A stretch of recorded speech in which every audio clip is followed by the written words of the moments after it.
Evening all, and Happy New Year! I hope everyone had a good night.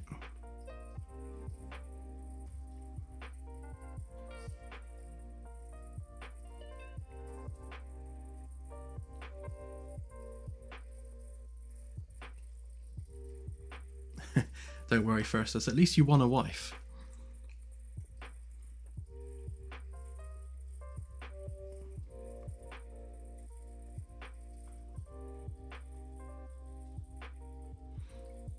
Yes, BC5, definitely.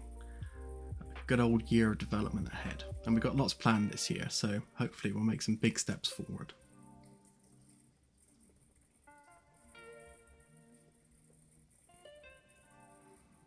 So I think before we get into anything, we may as well start off with doing the draw.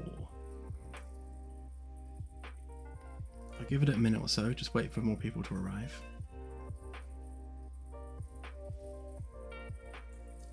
We're up to 28 according to YouTube.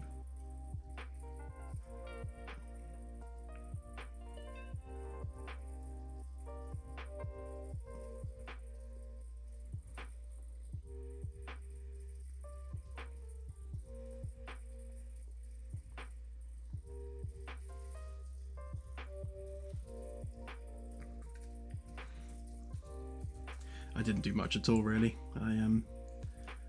Well, it was just me, Claire, and my son for New Year's Eve. So we ended up just watching the London fireworks on TV while having some snacks and some Fanta. I didn't even drink anything.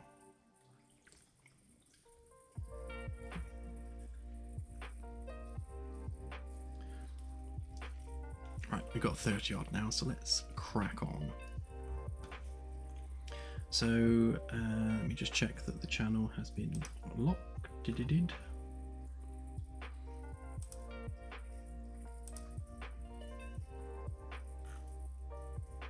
Yeah, okay, Claire already did that, so well done her.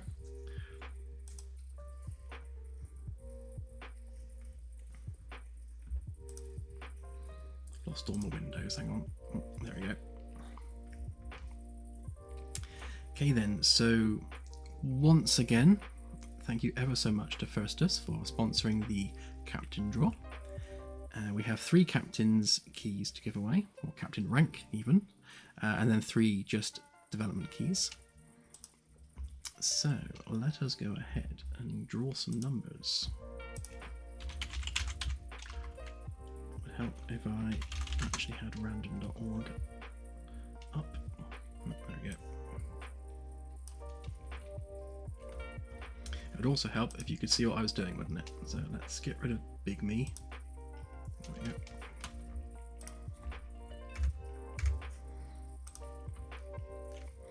Right then, so here we go.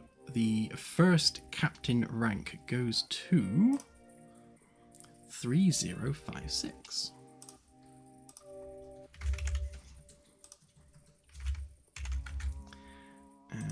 that is Faber. Why am I in there? Someone's playing silly buggers. Congratulations, Faber. You are now a captain. I should just wait for Claire to confirm that she's done everything she needs to do.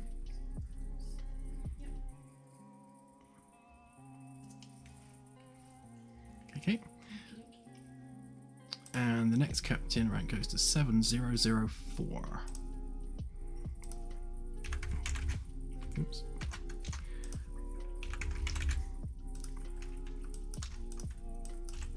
Seem to have lost the ability to type. Okay, and that is unvetted. Congratulations to you.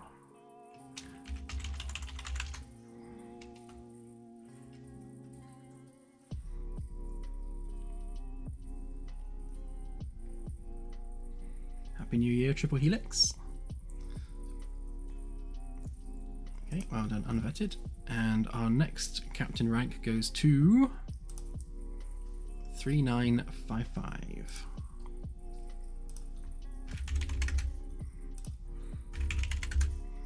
And that is Dark Spyro 911. Congratulations to you. I'm going to copy that rather than trying to type it.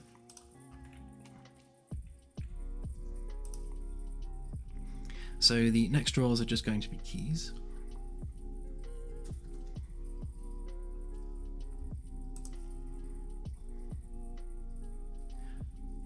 Okay, so the first key goes to 9459.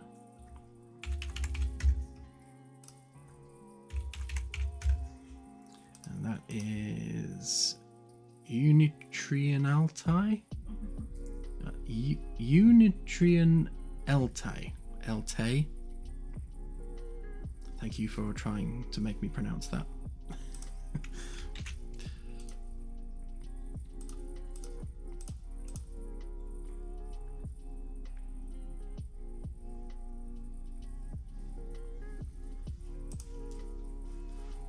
Okay, and the next one goes to 7123. These are some oddly groupy numbers, aren't they?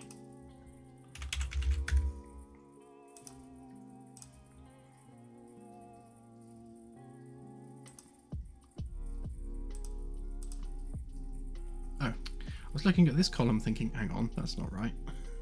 That one Canadian dude. Cadian? Should that say Canadian? Cadian, I thought. Oh, you know, Canadian. It's my spelling. It's alright, it's Claire's fault. That one Canadian dude, congratulations.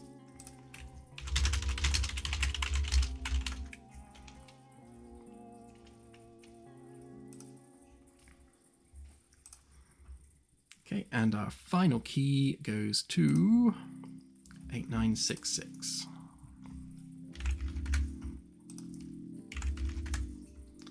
And that is Electro Guy 1. Congratulations.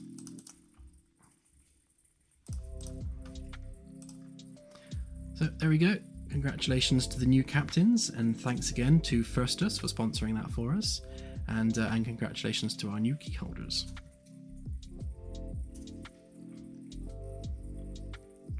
I'll have to make sure we get a new dev build out tonight so you guys can check it out. Right then, so I shall leave Claire to do everything she needs to do with that. Actually, Claire's been stepping it up a bit these past few days because she's actually been in engine, and I've tasked her with the job of planting all the flowers in the flower beds.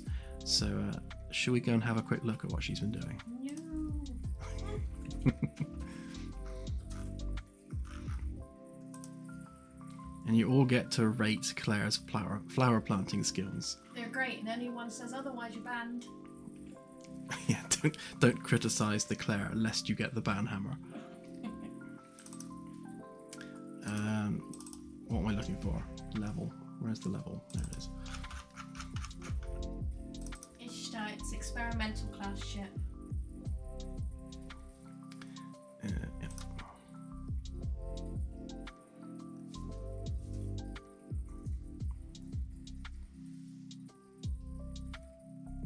Yeah, XCS, experimental class ship. We did have a long list, and I'll dig that out again at some point. But like CCS would be carrier class, BCS would be battleship class, etc., etc.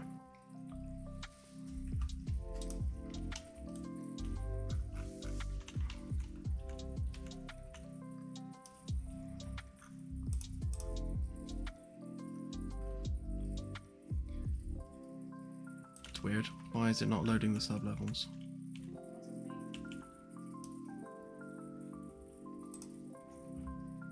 Oh, it's because I loaded the NPC level. Yeah, look, Claire broke it. Oh no. It's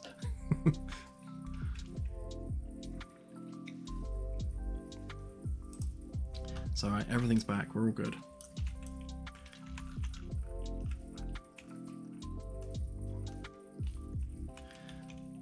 So, Claire has populated these planters here. Lots of new flowers. We had a chat about how we want to do this in terms of what we're planting in these planters, and I've gone with 90% greenery and 10% flower. We want them to be mostly just greenery, and not just be, you know, massive pollen generators. I think we'll remove these. I can't remember what they're called now. Is it begonias? I can't remember. Oh, she's already done that. So I'm looking at an older version. She's also done these ones around here, and I came up with the idea actually because I noticed that she'd put some different coloured ones there, of colour coding each of the VIP quarters. So this one will have purple flowers, you know, this one will have red ones, this one could have, say, yellow ones, and then, you know, white ones. So each of the VIP quarters has a different colour theme in its flower bed, which I thought would be a nice way of being able to quickly work out which one you're in front of. You know, if you get used to the fact that yours is the white one, then, you know, you can always pinpoint which one's yours quite easily. Yeah, she's done a good job with it. I've already done 4 of those. Well done. See, she's cracking on. Most of these are Megascans assets, as far as I'm aware. Although I think she did pick up a couple of just asset packs with some flowers in. She's been like planting succulents in here.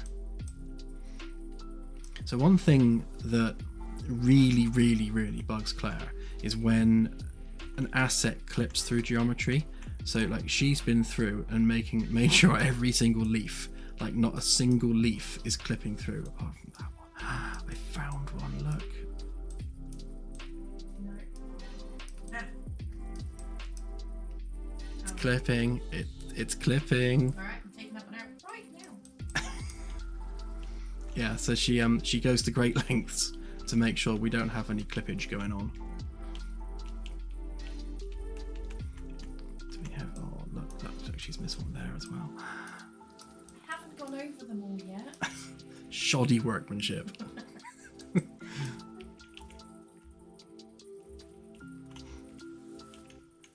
Most of them are done. Yeah, oh look, it's all there, look. Oh, I hate you. Alright, we'll give her the benefit of the doubt. She hasn't done a quality pass yet. Yeah, there you go. Too many plants. Yeah, to be fair, this is a lot of planters for one corridor, but that's kind of the design we went with. I don't think it's too overwhelmingly planted. These are supposed to be, you know, the most luxurious crew quarters on the ship, so they deserve a bit of foliage. So there we go. And obviously she'll go vertically down through the decks and doing all of those as well. I will cry, CSI. Yeah, CSI, exactly. If you see any clipping, like even if it's a single leaf, then raise it as a bug report and assign it to Claire.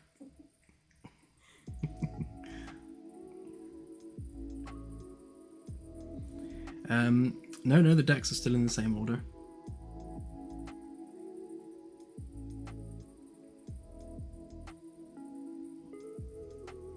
Oh, that would drive me mad, Miner. Oh, you mean this one? I think that's just because the ceiling's turned off. I believe it's the framework mesh which is messed up. Hang on, that's not even the right deck.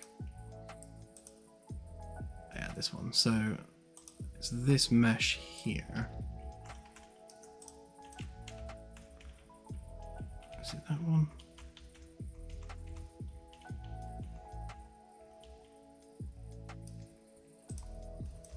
It's that one.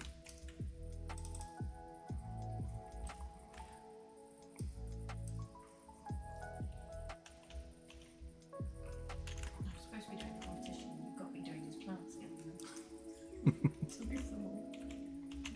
Yeah, so the issue with it is that when the mesh was imported, for some reason it's messed up this geometry.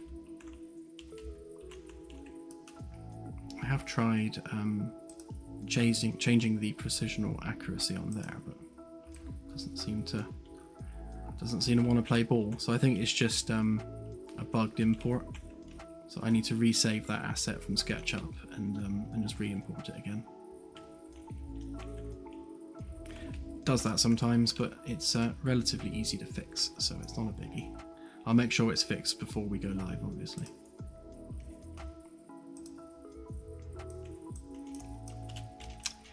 Right then, what have I been doing? So whilst Claire's been busily planting plants, I have been adding some more data points to the stellar overview on the sensors. And I've also created the mother of all macros.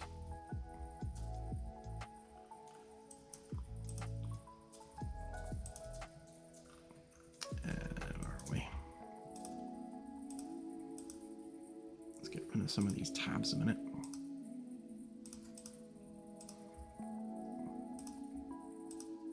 Always too many tabs.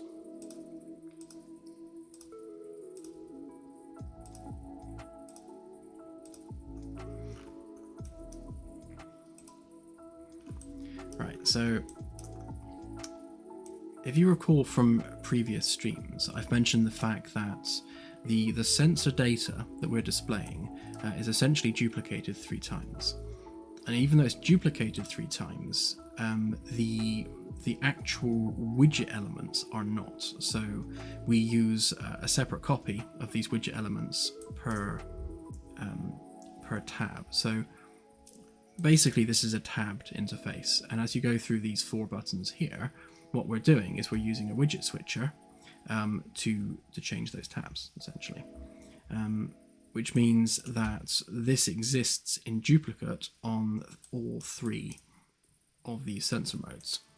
So because of that, obviously we've got different elements that need to have the same information updated. So it makes sense to do that by way of a macro, i.e. this. So all we need to do is just plug in the individual UI elements and then have the macro worry about populating the right information. So we need one of these for stars. We'll have to do the same work again for planets, and then probably one for black holes and any other unique celestial object that we add to the game. So all the macro does basically is just taking all of the various text boxes, and then for each one we just fill in the information. So it doesn't matter which text box we're throwing at it. All it's going to do is populate that text box based on these rules that we are setting. So obviously for stars we're comparing it to Sol. And then for planets, we'll compare it to Earth, depending on mass. If it's a gas giant, we'll compare it to Jupiter. Just so we've got some kind of real-world comparison there. I've also added the dust sublimation limit to star system generation, because one of the things we weren't taking into account is the kind of stellar obliteration zone. So dust will sublimate, i.e. turn to a gas, at around about 2000 Kelvin. So when we're building that star system, that protoplanetary disk can't exist at temperatures over 2000 Kelvin because it will just sublimate the dust particles. So planets cannot form within that 2000 Kelvin range. So that's like our hard limit to how close a planet can form to a star. Similarly, obviously stars have Roche limits, and generally, which one of these is closer is going to depend on the star. So what we're doing is we're taking the maximum of these two values, and whichever one is furthest away from the star, that's the one we use as our, you cannot form a planet closer to the star than this. And funnily enough, I did actually need to stick that on here as well, just to make sure it's properly accounted for.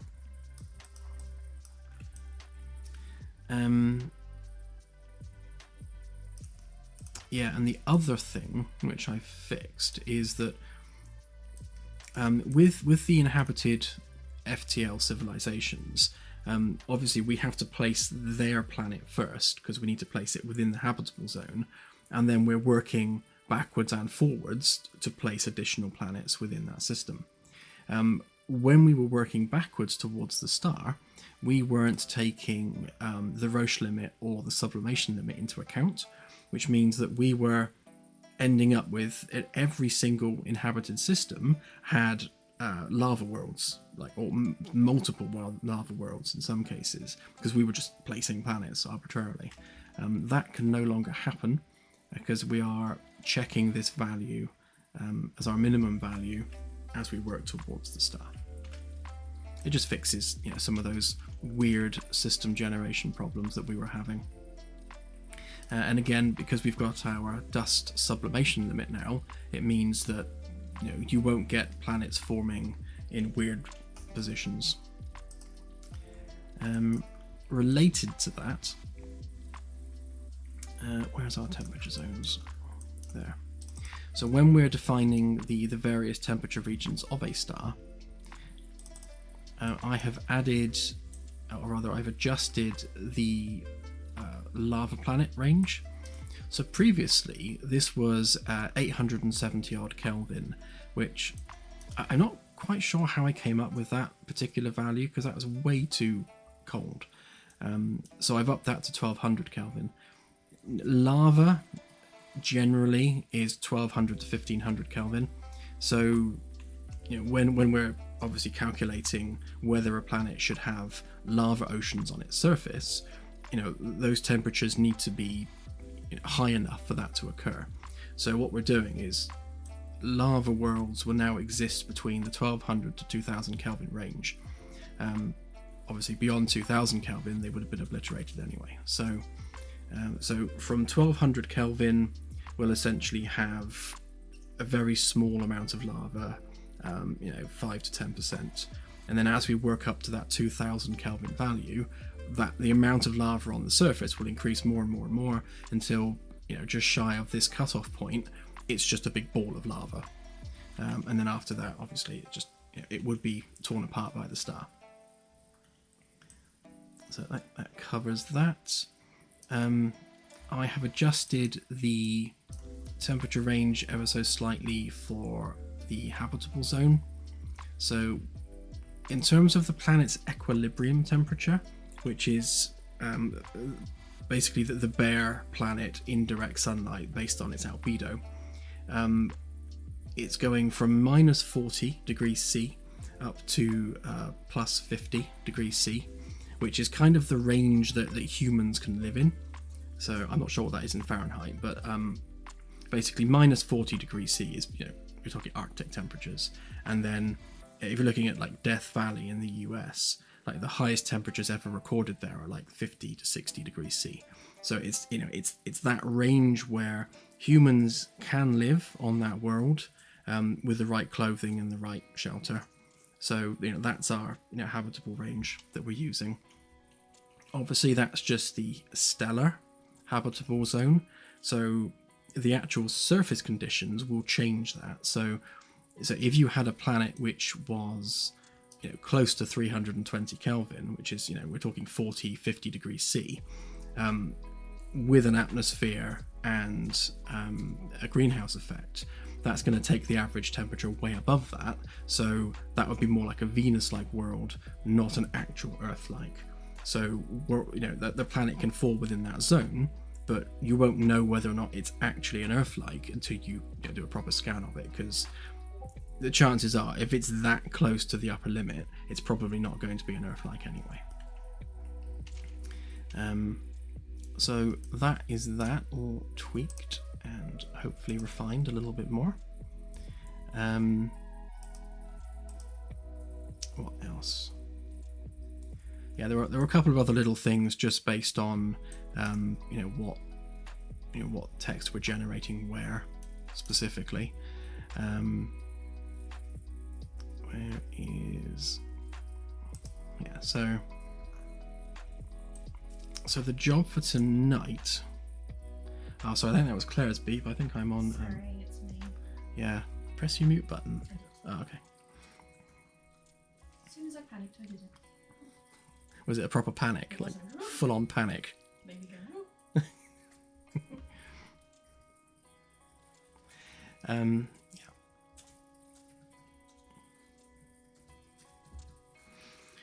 Good question, Carl. So the habitable zone that we are defining there in the code really is for our information display when it comes to the sensors. So when we draw like the green area on the map, and when we actually put the values in here, so the distances in here, this is for informational reasons only. So this is to give players a rough idea that if a planet falls within this zone, there's a very high likelihood that it could be a habitable world. Whether or not it is depends on the final generation of that world. So all of this that you have on here is just a rough idea to, I guess, it's that breadcrumb trail that entices the player towards that system to explore it further, because the mission of the ship is to find habitable worlds. So if you think there could be one, then that's definitely a prime system that requires further investigation. When it comes to aliens, then they'll have their own rule sets. So generally speaking, we're going to use the presence of liquid water as our like line in the sand as to where life could generate, because again, taking a science-based approach, you need some kind of solvent, you need some kind of energy source, something to metabolize. So there are certain prerequisites that need to be met for life to be possible. So that doesn't mean that it doesn't necessarily mean to be it's suitable for humans. It just means it needs to be scientifically plausible that a life form could exist under those conditions. We will have, I guess you could call them like non-terrestrial life forms. So we will have energy beings, we will have non-carbon based life forms. So we will go down the sci-fi route with some things, but generally speaking, we want to at least start off with scientifically accurate. I suppose another way of looking at that again is our crossover between the FTL civilizations, which we're generating separately in isolation, and the Drake equation civilizations, which are the ones which we're generating with science. So the non-spacefaring species, basically up to modern day humans, those are the ones that we're doing Drake equation wise. So we we look at the planetary conditions, we go through the process of forming that life and seeing how long that life has existed for, and what stages of development that life could have gone through to where it is at that planet's particular age.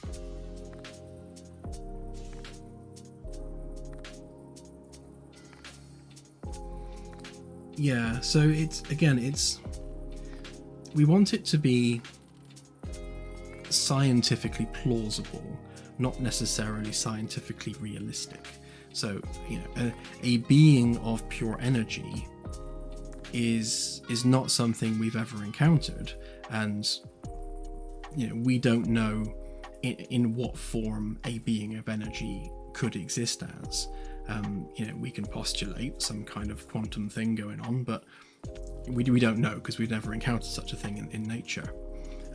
But the way that I want to handle this within the game is, if we do have a very non-terrestrial style being, then all of the rules and scientific explanations for that being need to be present as part of the simulation. So a being of energy needs to have an energy source. It needs to have something it can metabolize. There needs to be some life-driven processes as part of that being. And when you're conducting science on that being as part of the gameplay, obviously all of those things need to be obtainable via scans and such. So there will never be a creature or a life form within the game that is there just because. Anything we add to the game will have some kind of explanation behind how it can exist. Like, one of the things I want to add is like coral-like life forms that exist in some planetary rings. And I've had many debates with Claire about what constitutes as a life form living within the planetary rings, and the idea is generally that it's perhaps non-sentient, so it's more like a plant or a coral. It has its energy source from the star, so it has energy. It metabolizes whatever matter exists within the planetary ring, so perhaps some kind of mineral. So you've got those ingredients there. So you've given it a food source, you've given it an energy source from the star. So you've started to explain how this life form can exist in the environment that it's in. So it ticks all the boxes of, yes, we can allow this within the game because we can conduct science on that and satisfactorily explain how it is able to exist in our universe. So hopefully that's a very long explanation and answers the question. Turned into a bit of a ramble.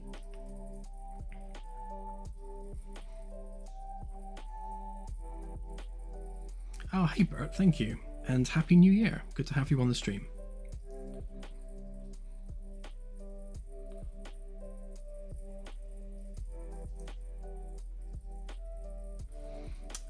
Yes, Carlton. So that's probably the case for everything. So we want to treat everything within the game as, I don't know, like a pass the parcel present where you're constantly unwrapping layers of information, or like an onion, to quote Shrek. You're taking off the layers. So you encounter a species or a being or a civilization or whatever, and you will know very little about it other than what you can see visually. And then as you gather samples, you gather artifacts, you conduct scans, you're continually unlocking more information about that species. So obviously the ship has multiple science labs dedicated to different things. So what you can glean about whatever sample you brought aboard the ship will depend on which science lab you take it to. Obviously some labs won't be able to help with whatever it might be. If it's a rock, then the astrobiology lab's not going to be able to tell you much.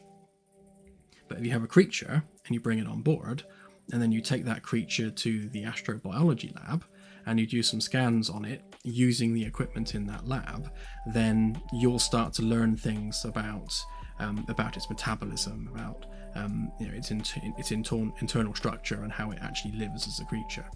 So obviously we'll pre-populate all of that in the background behind the scenes, but then you'll reveal those layers of information through conducting science aboard the ship. Yeah, the universe is indeed an onion.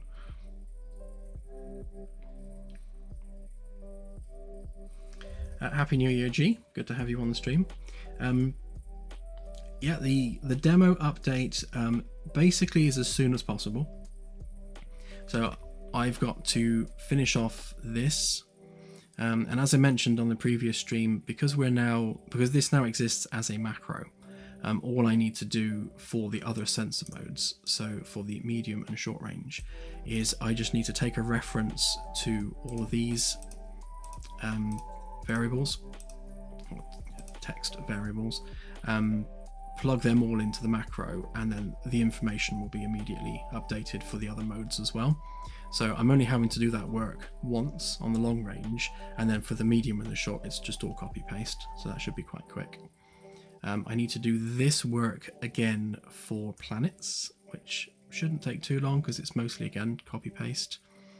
That should pretty much be the sensors done and ready for release, or at least done for now, ready for release. I then need to do the tutorial refresh, because obviously this is completely different now, so we need to do the tutorial for it. There's probably a couple of days work there, and other than that, just tidying up some of the modeling work. Claire's doing all the plants in the planters, so they should all be done, and I can probably give her some wall panels to place around. So yeah, I think probably at least another week, but we're literally doing it day by day at this point, and as soon as it is ready, the demo will be updated. We're already a good couple of weeks behind where we wanted to be because of Christmas and me being ill, but all that's behind us now, so we can crack on and get this thing done.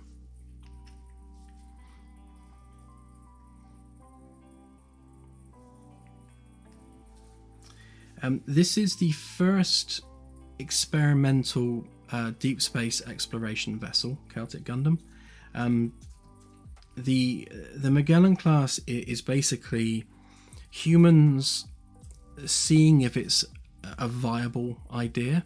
So it's a bit rough around the edges. It's maybe not optimized as much as it could be. So the location of some of the rooms isn't optimized, and how the different departments work together is not optimized. So this is very much a learning experience for humanity, making the first ever deep space exploration vessel. So in the game's lore, the Magellan class is only out there for about 12 months. So it's a case of, right, go out there for 1 year, be completely self-sufficient, do some exploration, then return home to Earth, and we'll evaluate how well that mission went, how everything worked together, and is this a viable thing to do, in which case more ships will be made with improvements over the Magellan class's design. The Magellan class will have a sister ship, which will be probably in construction when the Magellan is launched, and then the follow-up one, which will be where our first DLC is set aboard, that will be the Pathfinder class. And the idea behind the Pathfinder class is all the lessons having been learned from the Magellan's mission, all implemented into the Pathfinder's design. So if the layout of the science deck was suboptimal, that will be improved for the Pathfinder class. Things like not having a direct lift up to A deck can be improved for the Pathfinder class. So all of the issues that we encounter, and to be fair, like in real life, with the Magellan class. So once we've finished it and it's been launched and players are playing on it, then undoubtedly there's going to be a lot of feedback from players over how certain things don't work as well as they could. And we will build the Pathfinder class with that real world experience taken on board. So the Pathfinder class will be a lot more refined and a lot more efficient and a lot more, or just better in every way, really, over the Magellan class. In terms of how far humans have gone, we will have some kind of a presence in the Alpha Centauri system. It's the closest system to Earth, and with FTL tech being in its very early stages in the time the game is set, I think it's plausible that we would have built something in Alpha Centauri. There's probably some kind of science station there, but we've not really gone beyond that.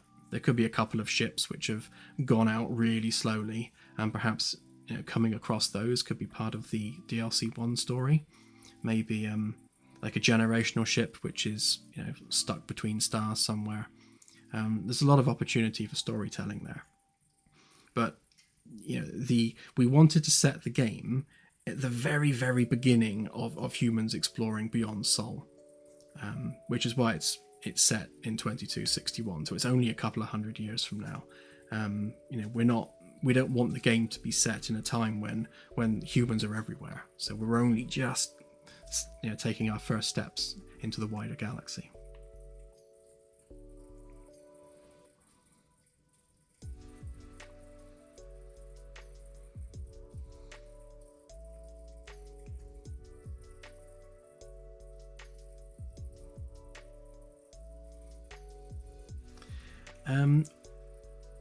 Not sure, Lonely Reaper, what do you mean by real time? Yeah, Pathfinder will be armed, the same as the Magellan. Again, the Pathfinder is a science vessel, so it's there for exploration, but it will definitely be armed. It will be able to defend itself. They will predominantly be, defensive weapons in nature, just like the Magellans. But, she'll be able to take care of herself.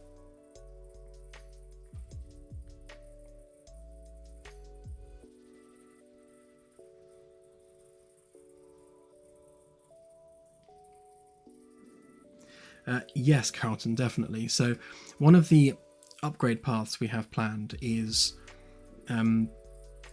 every component on the ship is obviously physicalized, right down to the wires and the pipes. So if any of those wires break, you'll be able to remove them and 3D print new ones. But the upgrade path and the way you'll upgrade them is the replacement part that you 3D print will be a better part. So if you have researched some alien tech or a new mineral that you can use to make cables out of, just as an example, you will 3D print a much better version of that cable, so that length of cable that you've just replaced is now upgraded. If you wanted to then go ahead and replace all of the cables across the ship with this new improved version, then you're free to do so.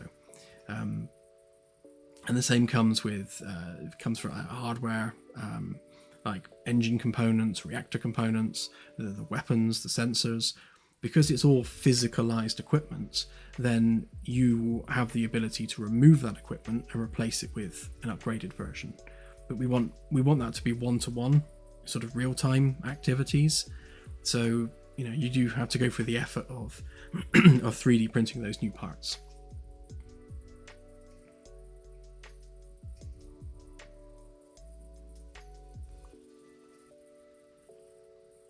I see what you mean, Lonely Reaper.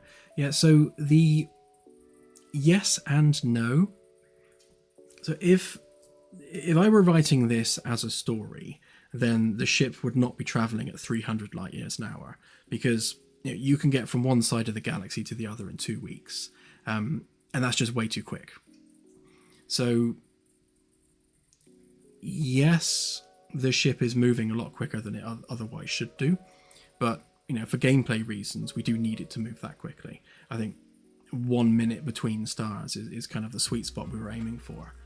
When it comes to time aboard the ship, yes, it will be variable, because we want the player to be able to choose their shift patterns. So if you wanted the shift change to happen like every half an hour in the real world, then we can set it as such. So you could have all the crew rotating every half an hour, depending on how you wanted to play that. If you wanted life aboard the ship to be truly one-to-one, then yes, we'll have it so that you can set that as well. So we really want the player to decide how they want time to pass, but that's not going to affect the speed of the ship or anything like that. It's really just the in-game clock.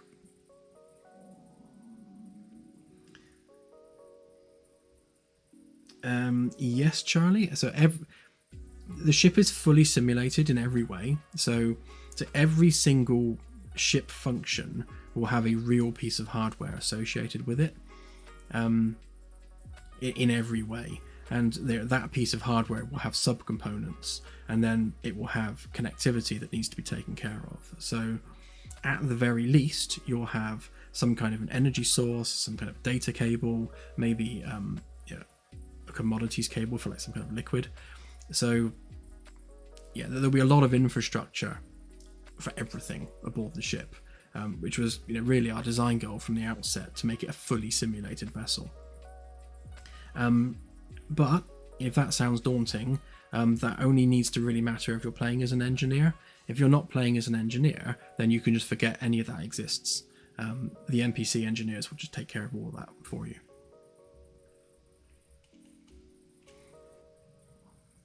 Yeah, definitely. The engineering section has been like quite dramatically expanded with the ship overhaul, so there's a lot more space in that vertical neck area for a lot more engineering stuff.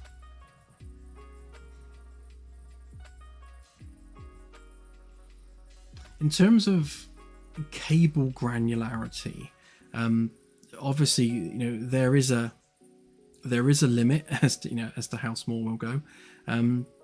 Generally speaking, we're going to have a device will have a power cable, it will have a data cable, and sometimes a commodities cable of some kind, like a pipe or whatever.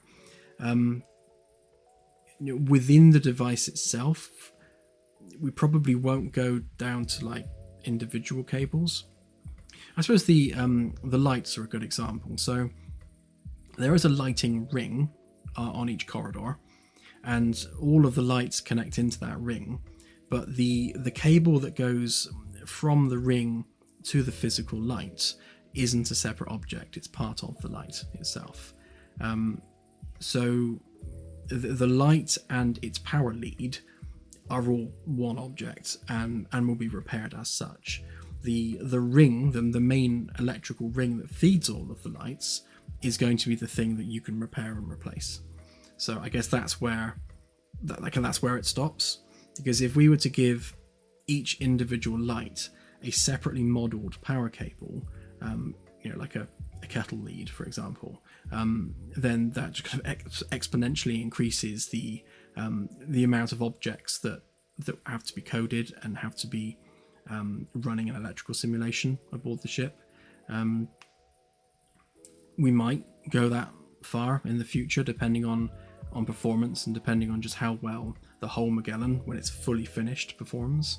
But for now, things like kettle leads will be part of the object that you're plugging in.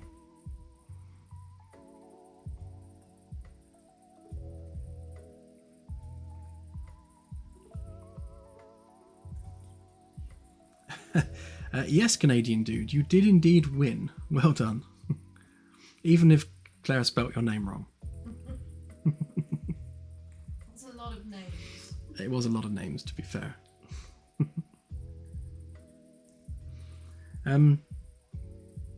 So the ship constantly saves. So it's a bit like Minecraft in that regard. So it's just constantly saving as you're playing. We will at some point add the ability to make separate save games, or to manually save your current state as a separate save file if you want to make a backup, or maybe you want to save the game before you go off and try something crazy. But generally speaking, an individual save game it is, I guess, what's the best way of describing it? Kind of like a universe. So you have an initial ship and an initial crew, and you send that ship and crew off on their mission. If that ship and crew are lost, then some of the things that they've accomplished will remain as part of that save game. Like any data you've sent back to Earth, for example, will remain known within the context of that save file. But you will have to launch a new ship and a new crew. So, any upgrades you made to your ship and any crew members which may have gained their abilities will be lost for the context of that save game. If, however, you return home to Earth and replenish, restock, recrew, then you'll retain any upgrades made to that vessel, because that vessel obviously still exists within that game world. So again, we want to kind of do it realistically.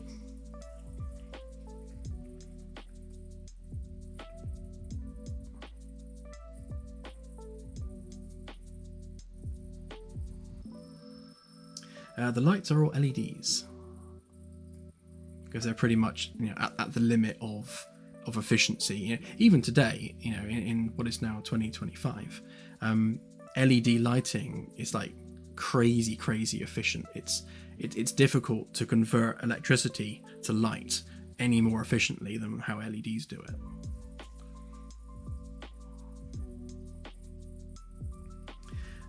Yes, we'll definitely do a gold standard pass on the Magellan when it's finished, more than once, and I would go so far as to say it will probably never be finished. So, we'll get to a point where we're happy with it, and it's, for all intents and purposes, it's done, it's finished. But over time, if new tech becomes available, if better plants, if there's a better plants pack on the marketplace, perhaps I'll replace some of the plants with nicer ones. No, you won't. Maybe. No. Claire says no, but she won't notice the odd pot plant here and there Oh, you think I won't? getting more high poly. But yeah, we'll continually tweak it over time, because what we don't want to do is get to the point where maybe 5 or 6 years down the line we've got a fleet of increasingly shinier, better ships, and then the Magellan class looks like trash. So we'll definitely go back and polish it up to make sure it stays at the standard of the entire fleet.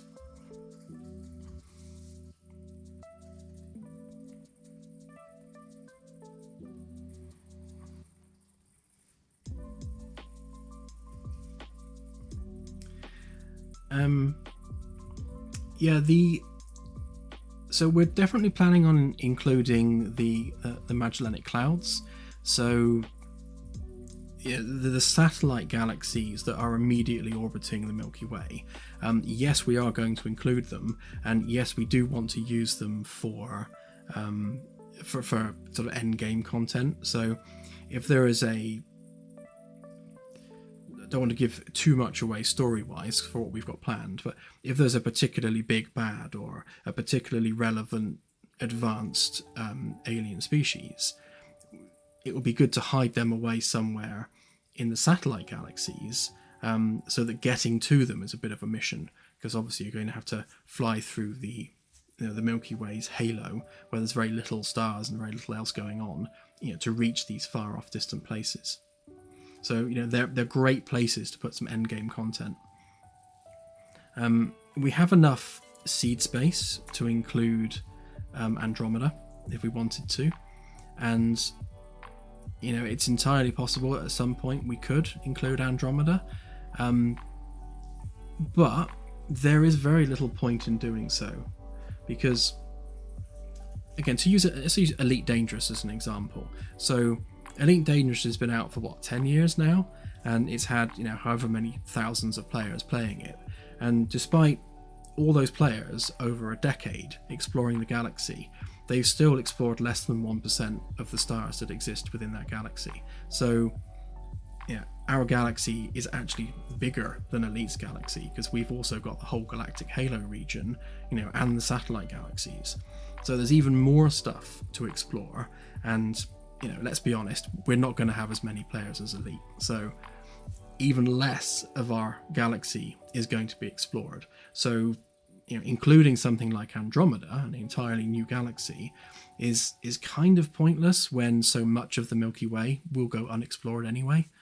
But we can. It is a possibility. Although we'd have to put some kind of wormhole between the two, because even at 300 light years an hour, Andromeda is over a year away real time, which is crazy.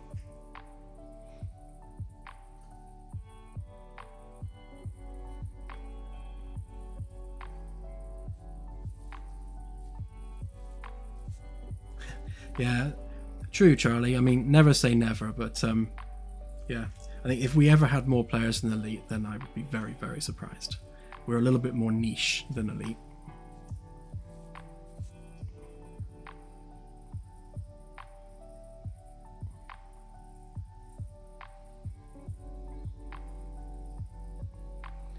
Yeah, definitely Firstus. I think if we ever included Andromeda, then it would definitely have to be by some kind of a wormhole approach to get there. But again, I guess it's, if we were to include Andromeda, then it would have to be fully procedural, which is just more of the same. I mean, the Milky Way is fully procedural, and all the life and things that live there is fully procedural. Andromeda is just going to be more of that. So other than the cool factor of saying, look, here, we've got two galaxies now. Other than that, I think maybe we could add some kind of difference to Andromeda, which is, a slight different flavor to the Milky Way. But yeah, it would be pretty much more of the same.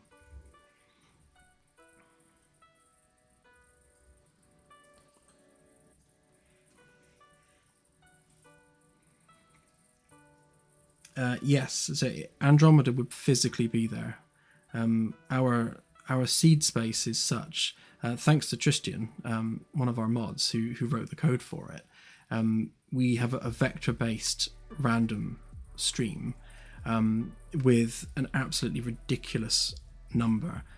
I think it's actually higher than 128-bit. It's a ridiculously long number of seeds, to the point where in a cubic light year, we can have a different seed for every square kilometer of that cubic light year, which is just mental. That's just a crazy amount of seeds. So when it comes to applying one seed per 100 light years cubed, we've got more than enough to include Andromeda.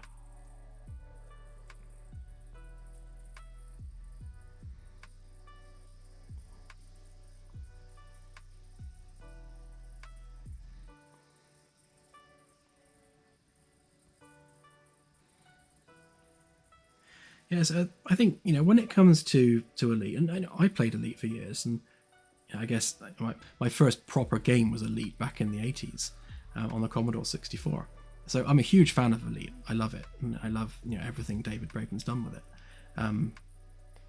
except for maybe not having VR on foot or ship interiors. But I imagine it's the exploration crowd in Elite that are going to be interested in StarSim.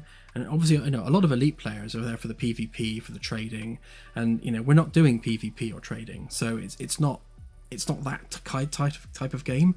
We're all about exploration and meeting new alien races, and obviously there'll be combat there, but not in the hardcore PvP sense that Elite is famous for. So they're very different games and then very different audiences. But yeah, I would absolutely expect the exploration crowd to be interested in what we're doing. But then the exploration crowd is probably quite a small percentage of the Elite player base. I couldn't even imagine what percentage that would be, but I get the idea. It's probably the smaller section of their player base.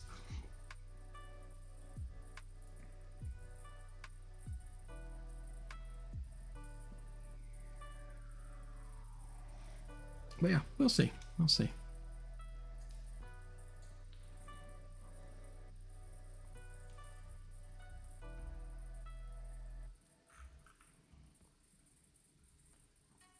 Oh wow, 14%, as low as that. yeah, so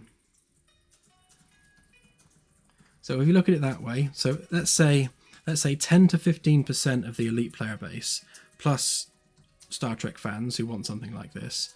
I reckon that's kind of our audience cap, our market cap.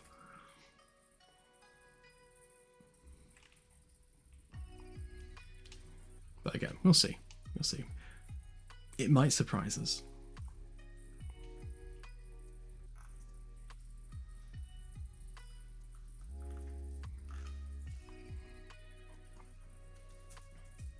Oh, that's true. Yeah. I mean, you know, when it comes to crew management and, you know, the idea of being a part of a crew on a starship, there's, you know, definitely an untapped market there.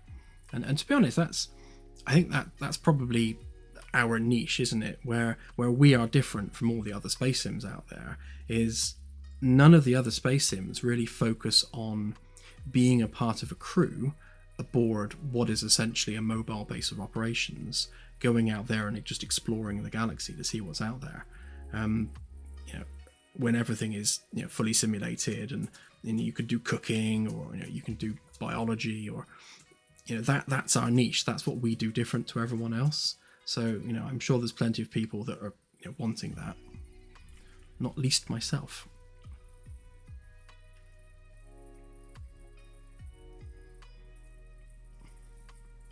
Yeah, RimWorld without the rim.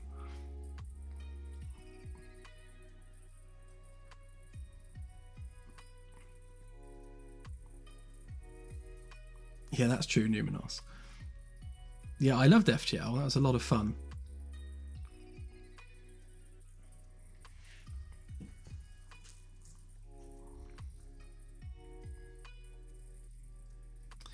Right, so shall I get some work done, do you think, rather than just sitting here chatting?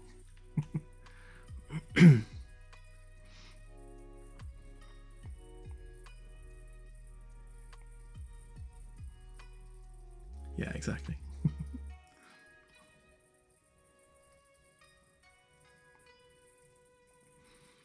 Yeah, the last Starship, I've seen a couple of their dev streams, and I have to say they're much better at dev streams than I am. They're far more entertaining than just me sat here waffling away.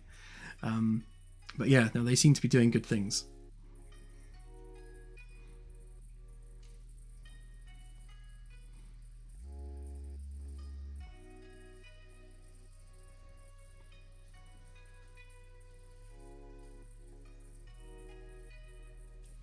Yeah, it does seem to be turning into that, doesn't it?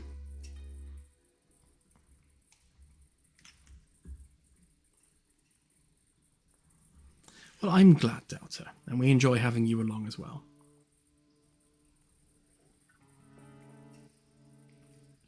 Because he knows I'm sitting next to you. That's what it is. It's because Claire's sat next to me now. Yeah. She's got her own desk and everything. I do. I'm now a worker.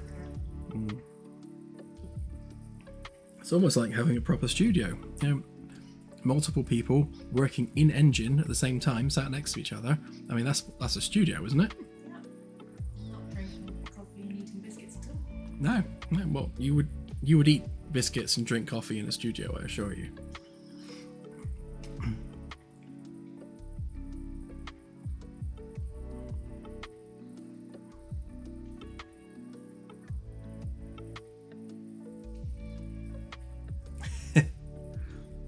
I think you need a lot of treadmills for that carton.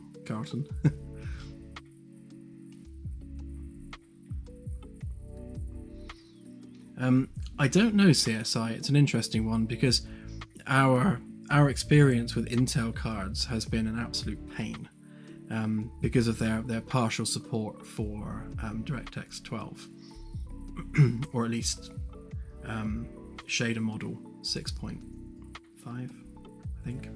Can't remember now. It's been a while since I looked at it. Hi, Lonely Reaper. It was traumatic.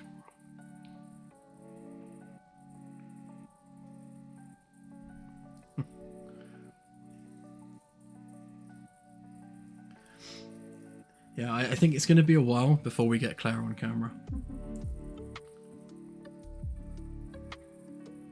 Can we get any part of Claire on camera?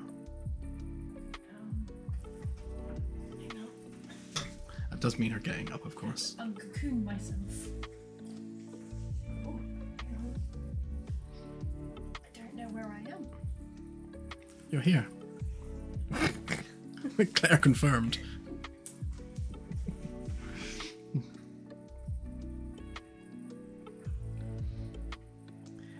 I will work on Starship Simulator until it's done, basically. I mean, I started designing this game when I was still at school as a teenager, and that was like 30 years ago. No, 25 years ago. However, very long time ago. So, you know, I didn't actually start physically working on it until about 3.5 years ago. Although probably coming up to 4 years now. But I started it as a hobby. I'm still enjoying it as a hobby. And I will continue to make it as a hobby for as long as it takes.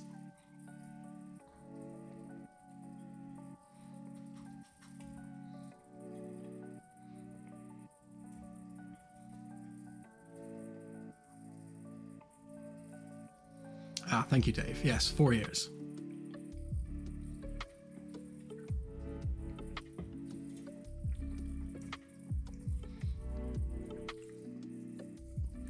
Yeah, we're kind of counting it from when we opened up the Discord, because prior to opening up our own Discord, it was just a side project we're doing on the Messy Desk Discord, and a lot of the stuff that was started there, I ended up scrapping and redoing. So, in its current form, it's definitely it was around about January, 4 years ago. So yeah, pretty much 4 years.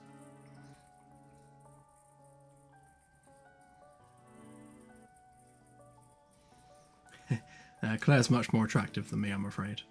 Not true.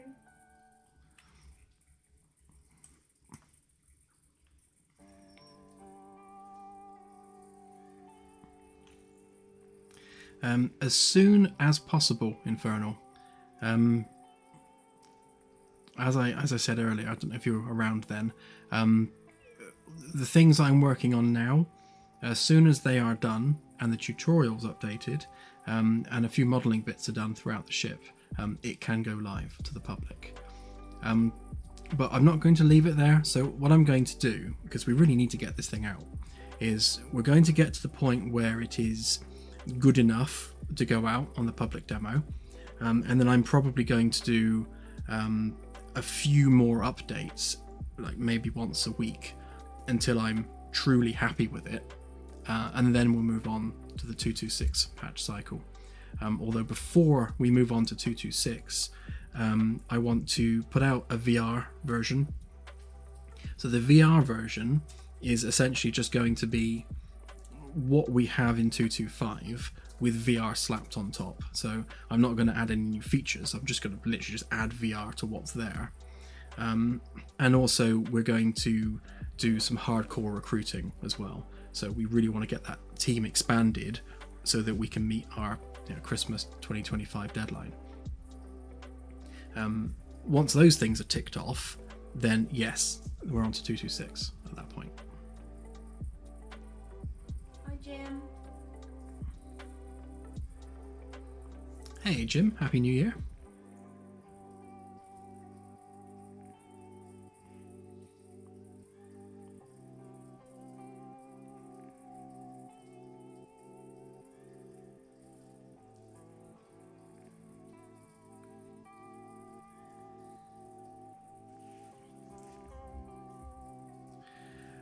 Elathiel, so initially no, although also kind of yes. So the ship itself, if you picture it as a mobile base, so basically what you're doing is you're taking your base and all of your resources and stuff, and you're moving that base around the galaxy. Now the ship's going to have fuel requirements, it's going to have resource requirements, so you will be flying through gas giant atmospheres harvesting fuel, and you will have to mine some asteroids to replenish things like the raw materials used by the 3D printers. So as components are breaking down and being replaced, you're using up your resources of different elemental different elemental bins. So we'll have like a bin for iron, a bin for titanium, and we'll maybe store those things as pellets. A bin for carbon. So we will, everything you 3D print will have a recipe of its elemental components. So like 10% iron, 15% titanium, blah blah blah blah. But obviously those resources have to come from somewhere once you've run out. So there will be a refinery on the ship. So underneath engineering, there's going to be a refinery deck, and that refinery deck will also have a little mining vehicle. So the idea is that you park the main ship, i.e. your base, you park that next to where you're doing your mining. You then take out your little mining ship, go and lick some rocks, and come back to your main ship, offload the things that you've harvested. It'll get refined and then turned into the raw materials that are needed for the 3D printers, so that you can then continually to replace components. So when it comes to resource management and harvesting and that sort of thing, yes, that is part of the game, but we won't be doing things like base building in the same sense that it is in other games. The ship is your base, basically. You're building up that base and then moving it around with you. In future expansions, in fact, our third expansion that we've got planned specifically, is kind of like a post-war rebuilding expansion. And in that, there will be lots of new colonies that are being set up, all in the region around Seoul. And the idea with that is that you will be building up these settlements by way of taking them resources and getting involved in the development of those settlements as the owner of a trading company. So again, there'll be elements of it, but we don't really want to go down the road of base building, because base building keeps you in one place, and the point of the game is getting out there and exploring and traveling the galaxy, seeing what's out there. So we're very much making your ship your base, and all of the things that you would have to do in a base building game, you're doing for your ship, if that makes sense.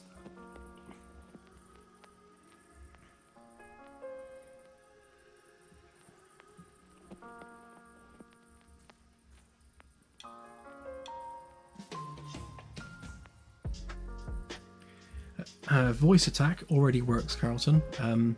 If you look on the helm, there are some keyboard shortcuts that you can put into voice attack, and it literally just has the keyboard shortcuts of the game. Eventually, every button on every UI will have an associated keyboard shortcut. So, and that will be based on what chair you're sat in. So, like Control-Alt-1 will do something different at the helm than it will at sensors, so we can reuse those keyboard shortcuts. But you'll be able to set up something like Game Glass or Voice Attack to just fire those keyboard shortcuts at the game. And I suppose something like a Stream Deck would do the same. So that you can, as long as you're sat in that chair, you can then use external devices to control the ship.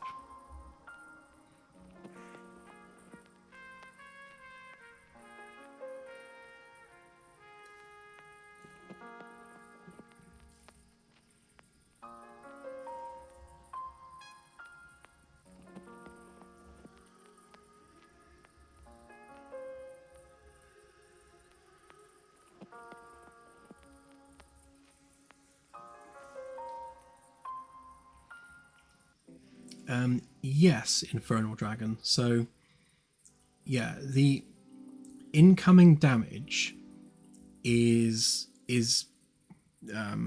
regionalized on the ship. So, basically, we draw a sphere. So, wherever the damage comes from, wherever it hits the ship, we draw a sphere, and then obviously everything to the middle of the sphere takes the most damage, and then the outside of the sphere takes the least. So as damage is hitting the ship, we're constantly drawing spheres everywhere, and those spheres are what apply damage to whatever they overlap.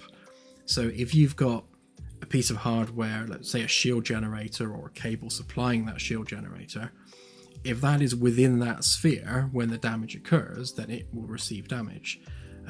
If that then breaks, then anything downstream of whatever that is will also be, say, without power. So everything's physicalized aboard the ship. So, you could take a massive impact to like the upper part of the ship's hull, but only have lights go out in the corridors because that's the only piece of equipment that's there. Whereas if you were to take an impact underneath the ship in its belly, somewhere around an engineering section, you could sever the connections to like several of the battery rooms, and all of a sudden an entire quadrant of the vessel is without power because you've had an impact in that critical location. And that's basically why we wanted to simulate it in that way, so that it matters where you take damage because it's properly simulated, which means we don't need to have to pre-program any of those reactions aboard the vessel, because the act of severing that cable, because there's an active electrical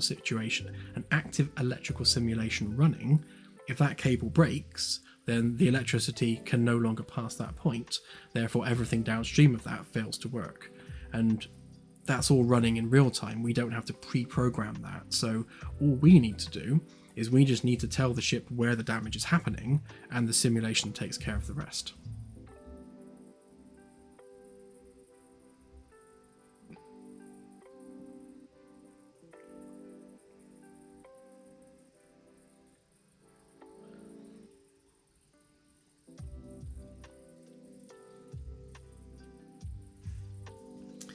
At some point, yes, you will be able to see outside of the ship when there's a hull breach.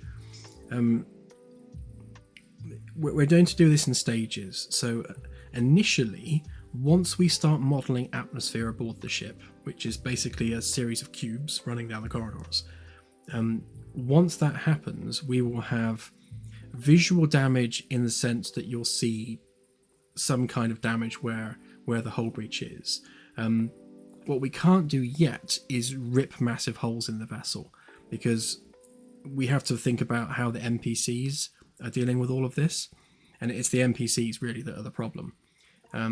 Like if we tear a chunk of the ship away and then there's no floor there anymore, then the NPCs are going to try and path across it, and they're going to get confused, and then you end up with NPCs all bunched up places because they can't get to where they're trying to get to, and they just get all baffled about it. So once we're further down the line, we've got much better NPC logic, then we can start thinking about ripping pieces of the ship apart. Physically, it's possible because the ship is built in pieces anyway, so we can definitely damage those pieces and even have entire chunks missing. But again, it's really all down to then managing how that works within the ship, and how the doors are handled, how separating off those decompressed areas are handled. So yeah, the answer is yes at some point, but not yet.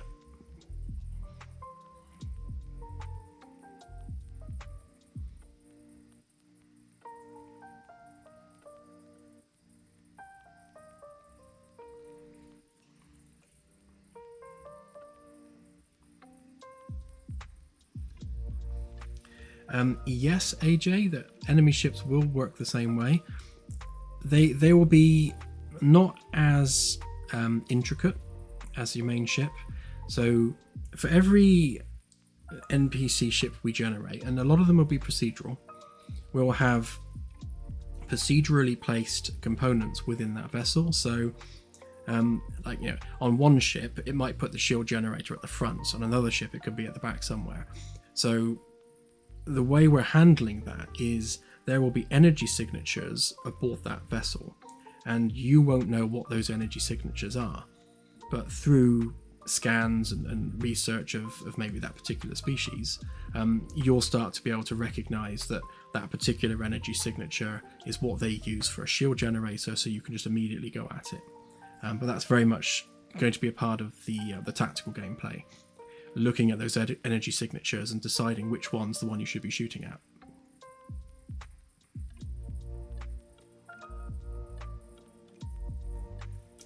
Can you play as a scientist? Yeah, so the science gameplay is predominantly going to focus around performing science on samples which have been brought aboard the ship. So obviously on the bridge, the science gameplay is using this very screen that we're looking at now, just doing scans remotely of various bits and pieces. But where we really sort of delve into the science is going to be when you've brought something aboard the ship. So if you send a probe down to a planetary surface, or in the future physically go down to the surface and bring something back up with you, then that object will have a science class associated with it. So for every object in the game, it's going to have a tech level and one or more science classes. So like an alien creature will obviously have like astrobiology associated with it, whereas a rock will have geology associated with it. And so you would then take that object to the relevant lab and then use the equipment within that lab to perform the science. And for the most part, that is going to be just a case of you put it on the machine, you press the button, the machine waves something at it, and then you get a readout on a screen. You then take it to a different machine, press a button, laser thing does its thing, and then you get another readout. So by performing analysis on this particular object, you're unlocking all of those different levels of information. Now, it might be the case that some objects have multiple science classes associated with them, so that one object has to go through different science labs aboard the ship to be fully unlocked, to extract all of the information that it's hiding. So yeah, it's the science gameplay is mostly just going to be extracting information from samples by putting them through different pieces of science equipment.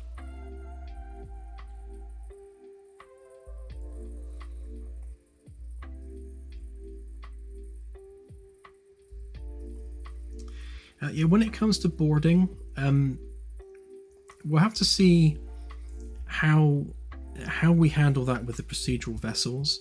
When it comes to procedural derelicts, then we want to do procedural interiors for those. So, one of the things that we have planned reasonably soon in the development process is abandoned alien stations.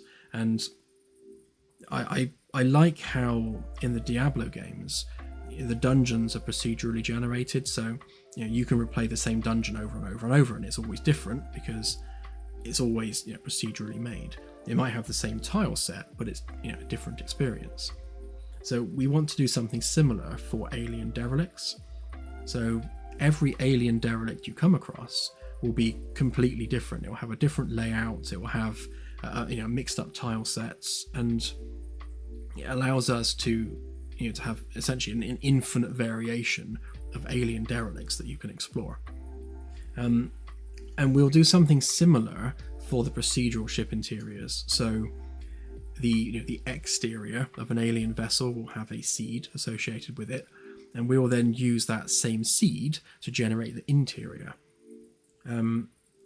What we can't do with the procedural ships is have a one-to-one relationship between the exterior and the interior. So, the windows you see on the outside won't necessarily line up with windows you experience on the inside. And that's just the nature of doing that procedurally.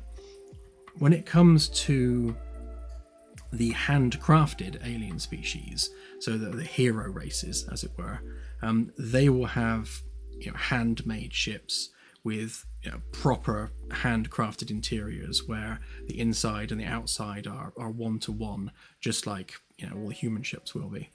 On those ones, not only will you be able to explore them and operate them the same as you can with human vessels, you'll be able to literally take them and fly off with them and have them as your ship, the same as a human vessel. So there's going to be a big difference between the handcrafted alien species, the hero races, and the procedural alien races who are literally just kit bashes. So we'll handle those differently.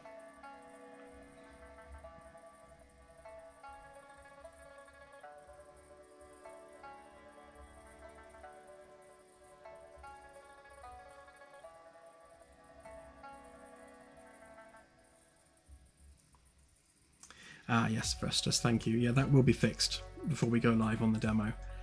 When I get to doing the outside of the second ring there, I also need to do the framework as well. So obviously there's only like half a platform for the gantry as you go around.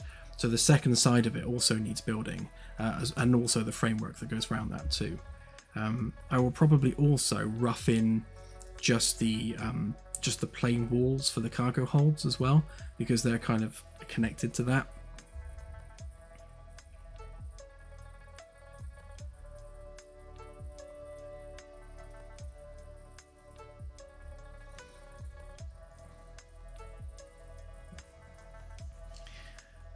Yeah, so obviously with the tile sets that we produce, or rather the theme sets, or even the asset pools that we create for the various alien races, in the first instance we'll be using the backer races as our initial asset pool. So obviously our backers have various different things that they want to create for their aliens, so we will use those as our initial themes, plus just standard alien tropes as well, and those will be our initial asset pools that we'll work with, but over time we'll grow those asset pools more and more and more. So you could have an insectoid race with lots of different insectoid body parts that we cobble together to make an insectoid creature, but the same with their ships and stations and things as well. So we'll have lots and lots of insectoid themed pieces that we kit bash together to create unique vessels. And obviously the challenge with that as an approach is having big enough asset pools that you don't keep coming across the same thing over and over again, because it's boring if you explore a star system and you think, oh, I've seen all these ships before, it's that asset and that asset. So our long-term plan as a studio is to have enough artists on board that they're literally spending all day every day just expanding those asset pools and making more and more assets in more and more different styles, so that we just have an infinite number of different possibilities for creating aliens and architecture and everything else.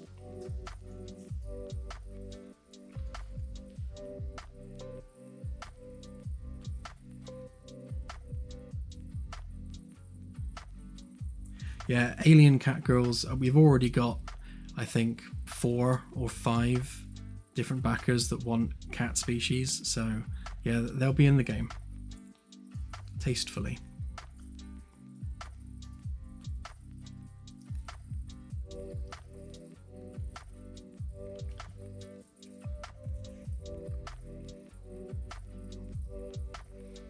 Yeah, it's a good point, Dave. I mean, this is a free product. The sandbox is a free product. The DLCs obviously won't be. They'll be obviously paid. And we also want to put some ships out as well, which are paid, in order to help fund development, because you can only go so far with a free product. At some point you need resources to expand the team and grow what you're doing. So our business plan is to put out the free sandbox, obviously make a name for ourselves with that. We're a new studio, no one knows who we are. So here's our game, everyone check it out. It's free, no barriers to entry. If you love it and you want more, then here's all this other stuff you can have. But we don't want to lock any of the initial content behind a paywall.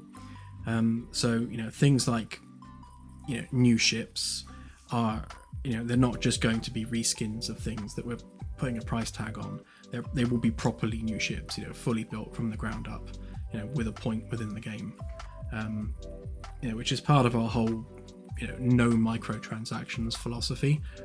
Anything we charge for will have had some kind of effort involved.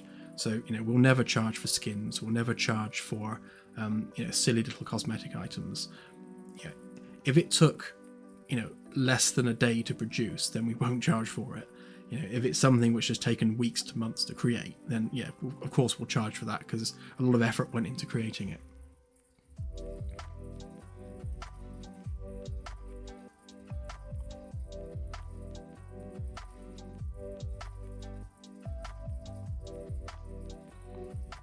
Yeah, you can make tasteful cat girls.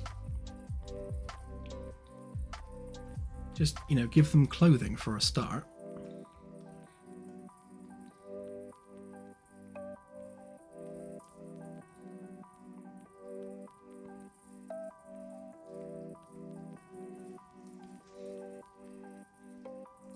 Yeah, chicken plushie is the exception there. Although it does need to be rigged properly and animated, so there's definitely some effort involved. And it's fluffy. It's not easy to do. True, and extra fluff time for adding feathers. Yeah, the Among Us gameplay is kind of built in, to be honest, because one of the things we're doing is we're having a faction that are opposed to humans exploring the galaxy, because they believe that in doing so we're going to come across some hostile alien species which will bring about the destruction of mankind. It's a perfectly logical premise. I imagine there would be people in the real world similarly opposed to putting ourselves out there and putting ourselves at risk and exposing humanity to God knows what. But they will be a faction within the game, and they will be trying to sabotage the mission to prevent humanity from exploring the stars, and prevent humanity from exposing themselves to dangers that we don't know about yet. So there will be an ability, in fact every player will have the ability to negatively impact any piece of hardware in the game. So sabotage will be an option, and the mechanic around that will be, when you sabotage something, and i.e. break it, there will be a timer, and if you then sabotage something else before that timer is up, then there's a greater chance that you will leave evidence behind that it was you. So part of the internal security role will be dealing with that. So if something is flagged as having been sabotaged, then the internal security person will have a tool to be able to scan it and try and work out who did that. And then it's this balance between the person doing the sabotaging and the internal security trying to figure out who's doing the sabotaging.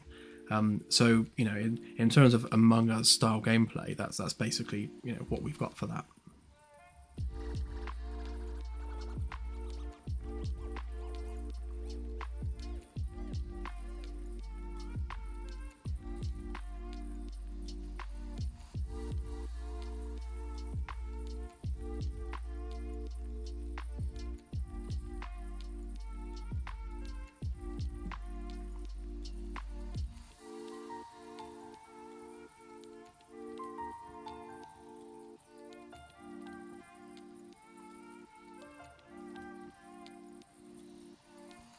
Yeah, I think my negative opinion on microtransactions really stems from the fact that between me and Claire, we've got 5 kids, and when you've got a bunch of teenagers who want to buy loot crates and whatever else, or even worse, they play Genshin Impact, then you've got kids that are being exploited through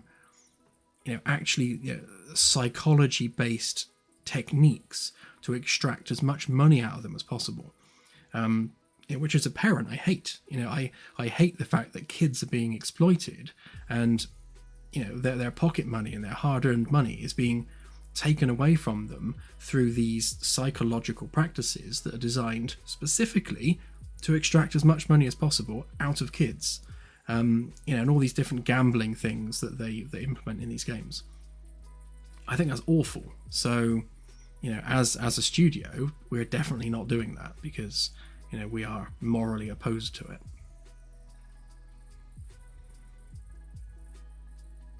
Yeah, I have no problem with charging for something that took effort. Again, when it comes to skins and things, I mean, making skins for something is very, very low effort. I mean, you could knock a skin out in an hour. It's not something that is. It's not worth the money that these things are usually charged for. Even if you're charging £1, I mean, it's still too much money for what is essentially just a texture. Building a new ship, however, is a lot of time and a lot of effort, a lot of energy. And, I have no problem charging for things which took effort to make.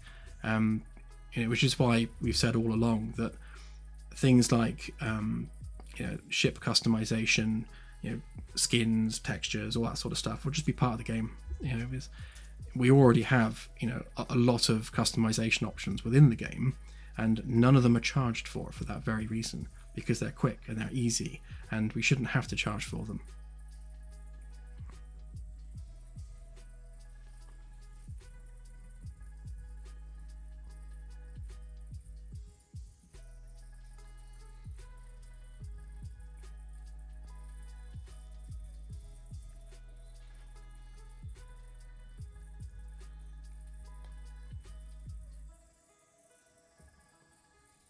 Yeah, random credit card awards. I'm afraid our kids have done that far too often.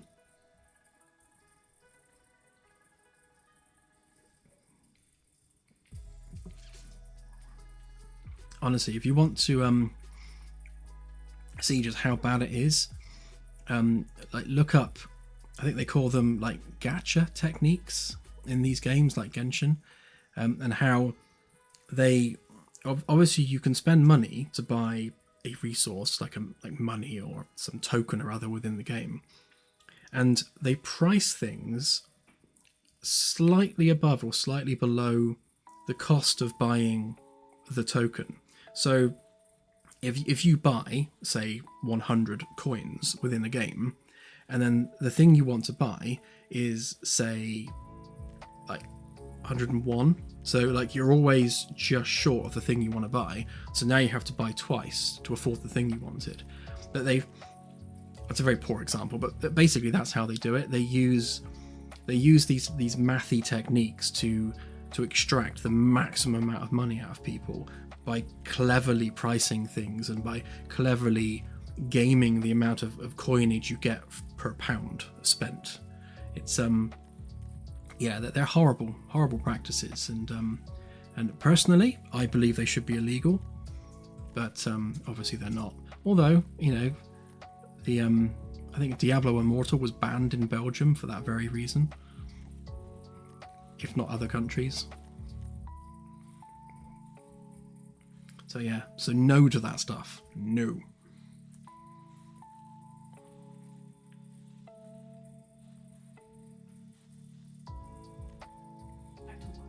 Yeah. Claire's telling me off for chatting. Stop ranting at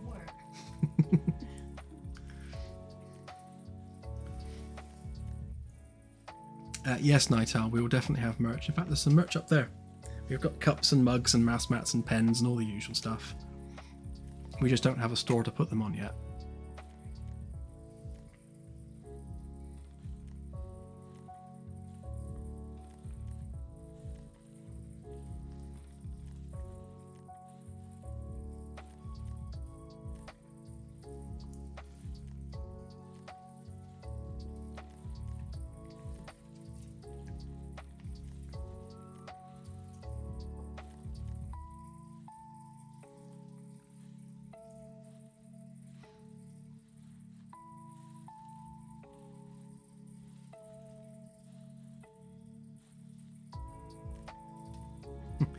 Funny enough, there will definitely be vending machines on ADEC, although they'll be of the drinks variety. Because I like the idea in the captains and the XO quarters and probably the conference room as well, just having one of those pub style drinks machines where you've got like the big screen and you select which drink you want from the screen and it just kind of puts it in the cup. So we'll have those dotted all over the place so that you can just keep filling cups with drinks.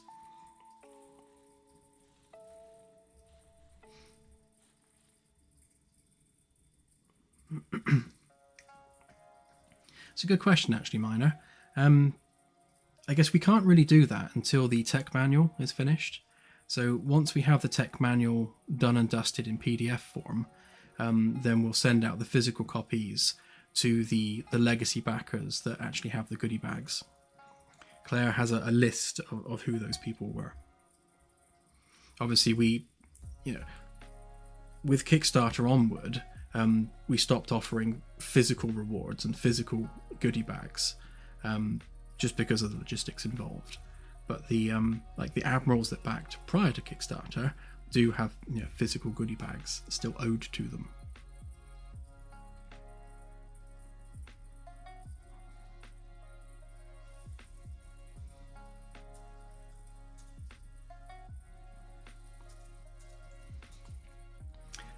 Carl, each alien civilization will have some form of currency that's relevant to them. Some of them could be resource based, some of them could be coinage, and as part of the exploration data, we'll be storing how much of that currency, whatever it is, along with your scan data and everything. It'll be saved in the same place. So if there is an alien civilization, for example, that has tech that you might want, that you can buy from them, then we need some way of you earning that, either the coinage that they have as a society or some other resource that they value. And there will be a way of storing and tracking that. So when you're looking back at previous data and previous civilizations you've encountered, along with the information about them as a society, if they have a currency, it will also record obviously how much of that you have. But we'll need to work out how we fold that into the procedural system, because obviously there's going to be thousands, if not tens of thousands, of alien civilizations out there, which means tens of thousands of different currencies to track.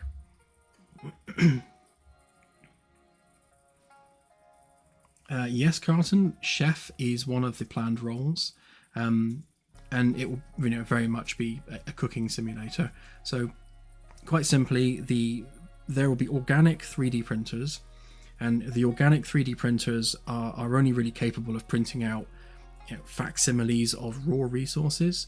So they'll print out a plant-based chicken alternative, so you could have a chicken breast, but it's based on the nutrition from the input matter, which is the things you grow in the arboretum, in the hydroponics. So actually, if I take a step back and explain that more fully, the hydroponics on the ship produces the raw materials for the organic 3D printers. So that raw plant matter is what has the nutrients and everything that the crew needs. That raw plant matter is then used, it's made into pellets and used as the raw material for the organic 3D printers. And then those organic 3D printers use their magic space technology to turn that raw plant matter into practical objects. So raw fruits, different meats, vegetables. So that potato that you print out is a combination of the raw plant matter plus any other minerals that have been put in it with the other resources that the ship holds. So they're not true to life potatoes, but they are a very close facsimile of a potato, and the same thing's true for all the fruits, vegetables, meats, and everything that you 3D print is a very close facsimile to the real thing. Not quite as good, and we want to keep it within the lore of the game, that these 3D printed versions they're passable, but not quite as nice as the real thing. But the job of the chef is to then obviously cook those things and turn them into something palatable.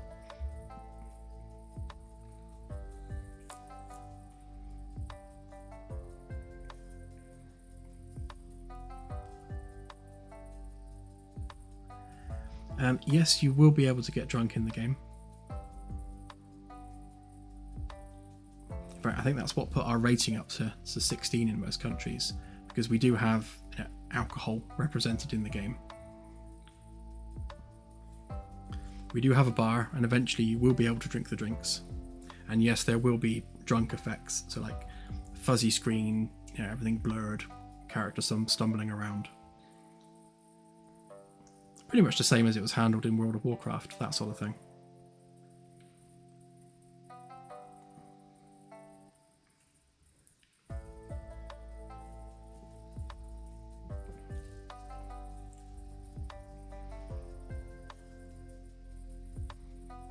That's a really good question, Firstus.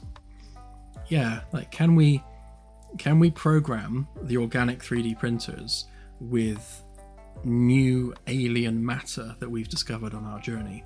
So if there's like an alien fruit which everyone loves, can you scan it and add it to the system? I would say yes. I mean, in practical terms, all the assets are seed based, so an alien fruit that you find on an alien planet is just going to be a fruit within a category that has a specific seed associated with it, like a numerical seed, not a plant seed, so that you'll be able to print out that same object from that same category with the same seed, and then reproduce that item on the ship. So yeah, we can definitely do that. We just need to implement the ability to actually record new items. I guess just put it on the platform and scan. I suppose that's the easiest way to do that.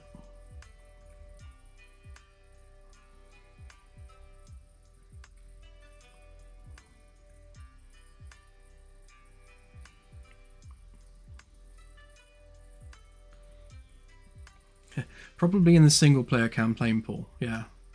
Because the single player campaign is more about you and your life aboard the ship as a crew member, whereas the sandbox is more about just everyone having fun. So yeah.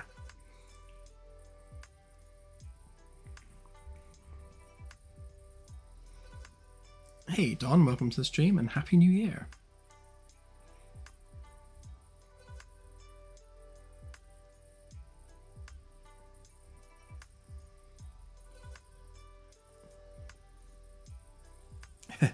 Yeah, not living ones though, because obviously the question of replicators in Star Trek has come up, and we don't want technology that is as powerful as the replicators in Star Trek. Obviously 3D printers exist, and even organic 3D printers exist in the real world. So we do have that baseline technology to work from. So the way we're handling it is that when it comes to an inanimate object, like say, I don't know, a calculator or gun or something, you will be able to 3D print those objects because they're inanimate objects. They are just layers of matter. When it comes to organics, the organic 3D printers cannot really print out something that's complex. So, yes, they can produce a facsimile of a chicken breast, but they're not sophisticated enough to construct an entire chicken. So, they wouldn't be able to produce something of that complexity. So, something like, say, a tribble, you could print out tribble meat, but not a tribble, if that makes sense.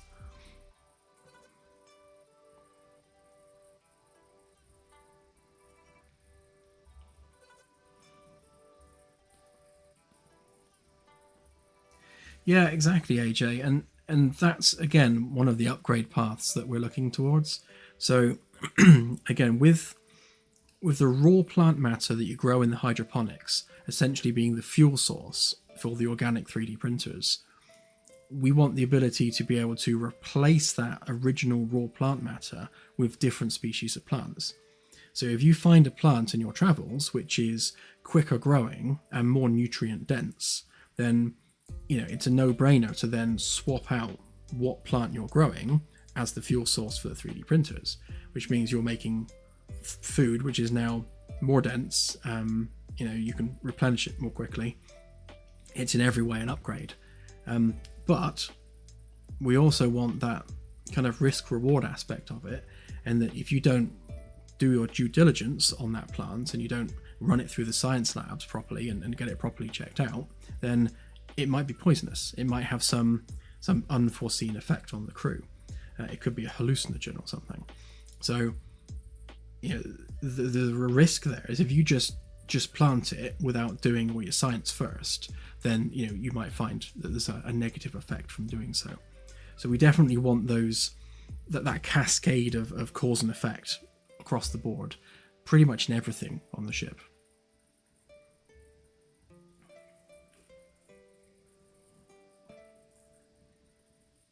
Yeah, watering the plants is going to be probably part of the deck crew, or yeah, maybe. We'll have a look at that, because obviously we've got the maintenance guys, which are working for engineering, and then you've got the stewards, which take care generally of things like the cleanliness of the ship. So yeah, and then you've got the deck crew, which handle, you know, other aspects of the ship. So it's like, well, which department's going to be watering the flowers? I think probably stewards, because if the cleaning crew is part of the stewards department, then we'll probably have them, you know, taking care of the planters around the ship. So all the plants that Claire's been planting, they'll take care of those. When it comes to things like the hydroponics, we'll probably do the science team looking after those. So we'll have like a botanist as part of the science crew taking care of the, you know, the actual hydroponics, whereas the cleaners are generally the ones that just water the plants, because it's a very different role.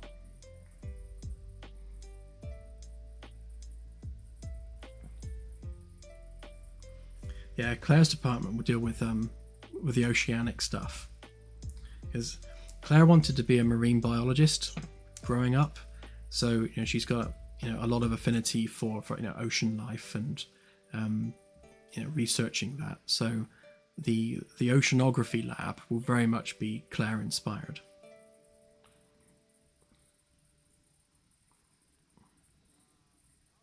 In fact, I think I've just found her role aboard the ship.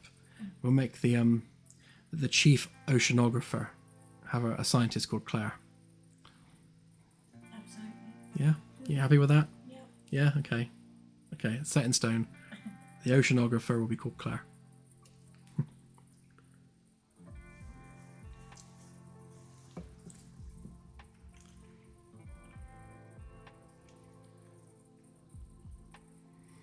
Should we try doing some work again? It's been, what, 2 hours? We can try. 2 hours of just chatting. Right, let's see if I can get something done. It's fine. It's our first stream of the new year. Why not just chinwag for a bit?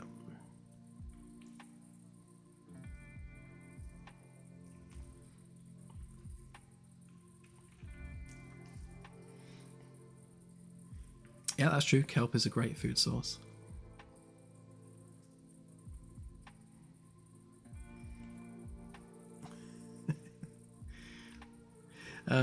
Currency on alien planets will work on a per species basis. So each species will have an object of value. It could be a resource, a currency, some kind of leaf, anything, whatever they find valuable, and we will track that. So, thanks, Mino. Hang on, I'll click on something. There we go. Click. Yeah, so in your interaction with that alien species, so if you like hail them and have a conversation with them, depending on the species, I mean, some of them might want to sell you something, some of them might not. They might not be interested in that sort of thing. For those that are, you'll be able to purchase something, and perhaps they can deliver it to your ship via shuttle, so you'll have a shuttle turn up containing that item. There are various ways and means we can do it. You know, once we have boardable alien stations, perhaps we'll have actual things you can, you know, walk up to in person and purchase. Yeah, something like Babylon 5, where it's got like the Zocalo with all the different stalls and things. That would be really cool to see.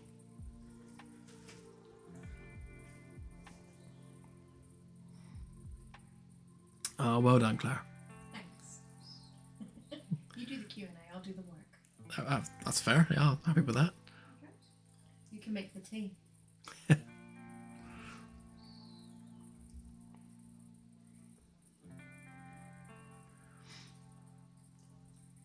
Will touch be able to bring about animals to study?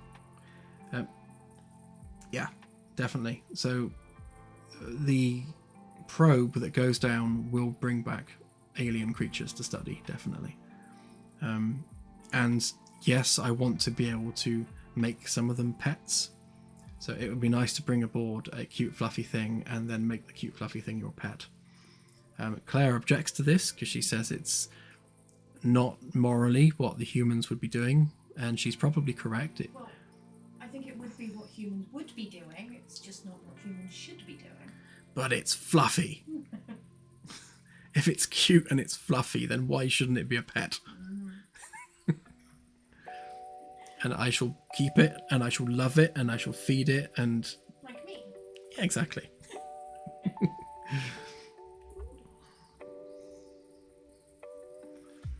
Yes, so it would be great if we could make pets out of things.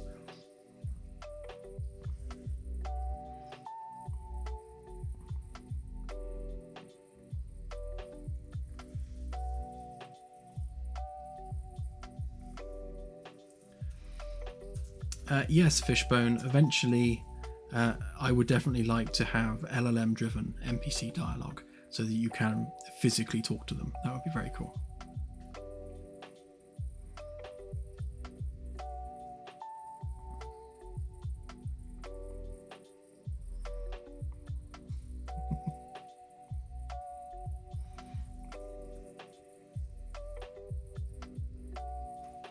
Exactly, Max, yeah.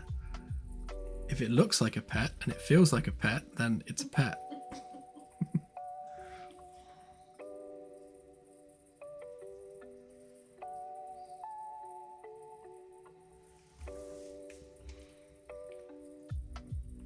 That's when you find out the cute little fluffy thing grows into something that's really not cute and fluffy and everyone's dead. Yeah. The cute little fluffy thing is like the larval stage of a xenomorph. And you deserve it. That's true. That's true. Yeah, you couldn't complain.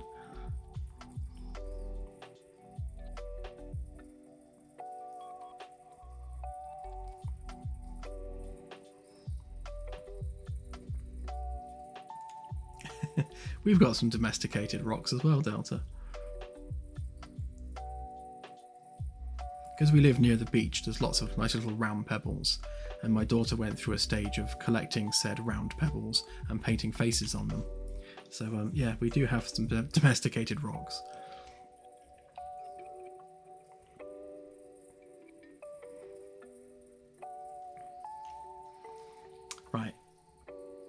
Right, so work. Surely we should do some work.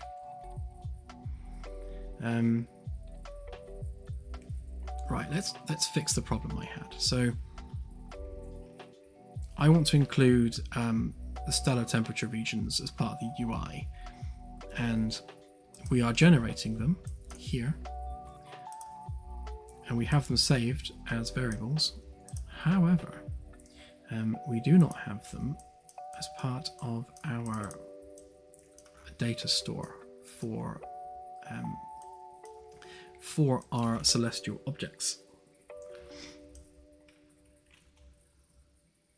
We do have them for the system as a whole here, but that's not what we're passing through to half the systems. So I think we will also store that information as part of our large system object. I need to rename this at some point. So I came up with large system object because I was thinking about stars and planets, but obviously also moons. So I think I might reclass this as celestial object, then anything which is categorized as a celestial object will have this data type. And then we can have different data types for things like space stations, which are not celestial objects.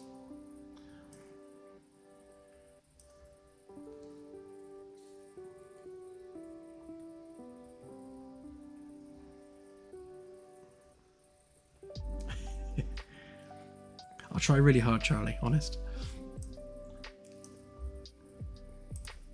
Alright, so I need to add to this struct, which means we need to touch a struct, and I hate touching structs because they always break, but needs must. So we need a new struct, in fact. That one, that one.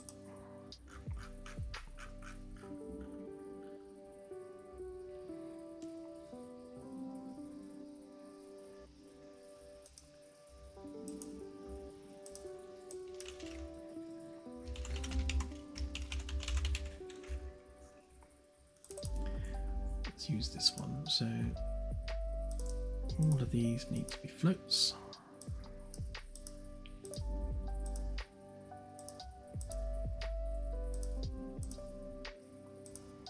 Should be enough. Right, so what do we have? We've got the dust sublimation. There's essentially our lava line. And we got habitable zone start.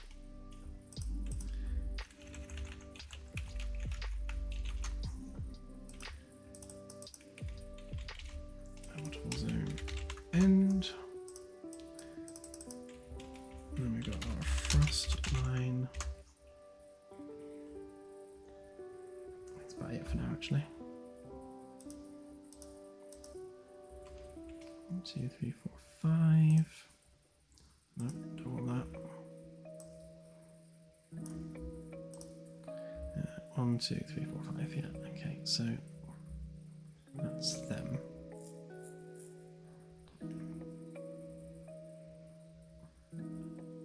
I think I just caught it first. Habit able. Yeah, found it already. Well spotted, though. Here's a question, actually.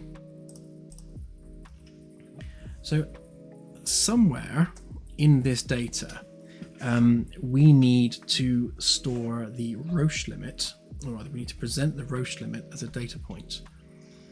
Now, obviously, every celestial object has one, but the question becomes, do we put the Roche limit here as part of the temperature regions, or do we put it as part of the physical characteristics of the object, or do we place it under its orbital characteristics, which obviously we don't have for a star yet because they're just stuck in the middle. So where do we display the Roche limit? I'm tempted to stick it under physical characteristics, which means it just gives us a distance at the bottom here. Although part of me feels it should perhaps be better placed to run on the orbital characteristics. I don't know, what do you guys think?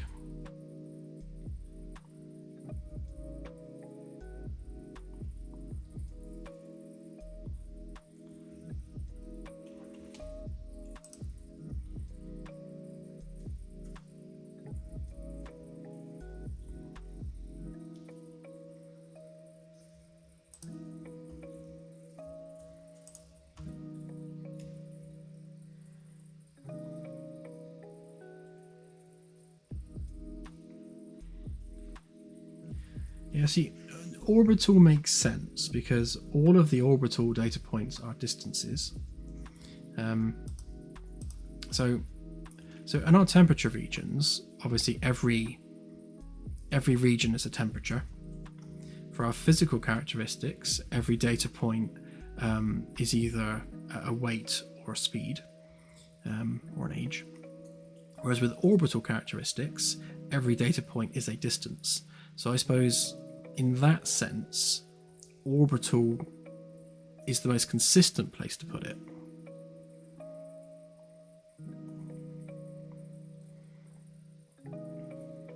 Yeah, so I can just I can make an orbital characteristics one and just have all the values zeroed out for now for the star, because eventually stars will have orbital characteristics because they will have a barycenter.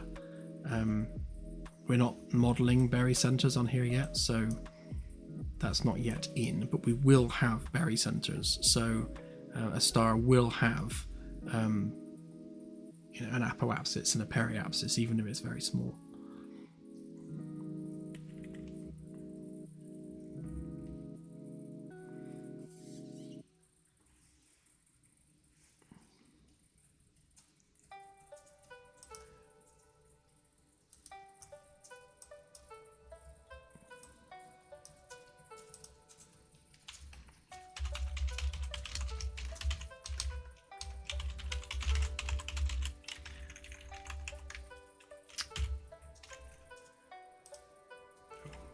Course.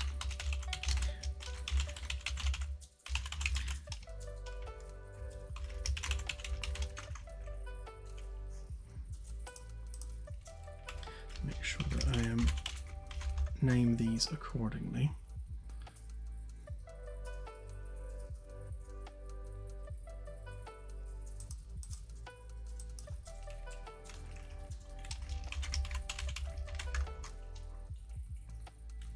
Just so we don't get confused between them and the planets.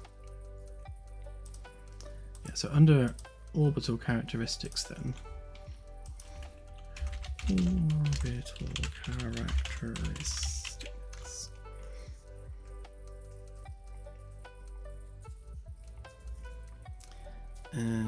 So we don't need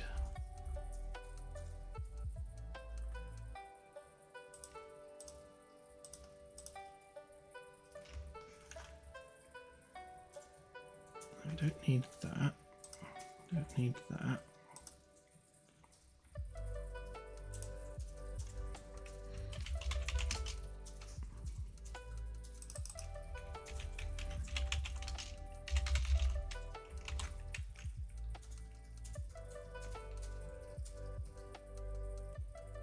Absolutely. Naming conventions, keep them consistent, which I don't always. Right, so we've got our Roche limit, and then we want our hill sphere. I suppose better to call it hill radius, because it's going to be a distance.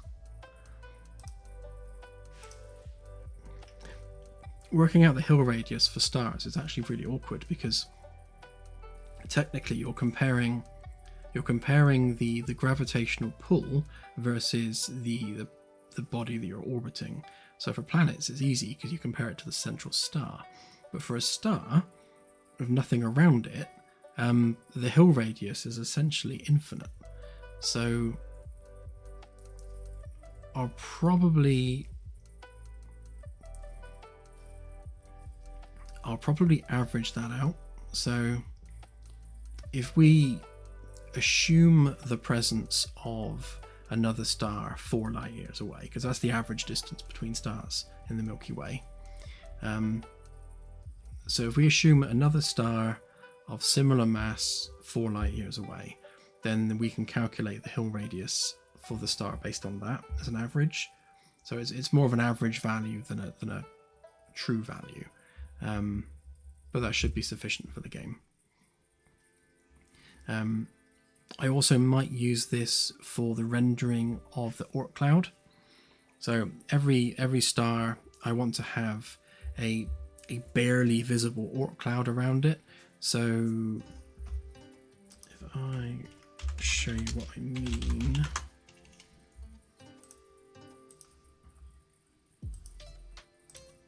That's a good example. Right, so take this image as an example. So So that's basically the structure of the Oort cloud in 3D. So if you imagine that every star has a shell around it like this as a 3D volumetric effect, except very fuzzy and very, very, very faint. So as you approach the star, you'll pass through this sort of fuzzy shell, which I think could look really cool.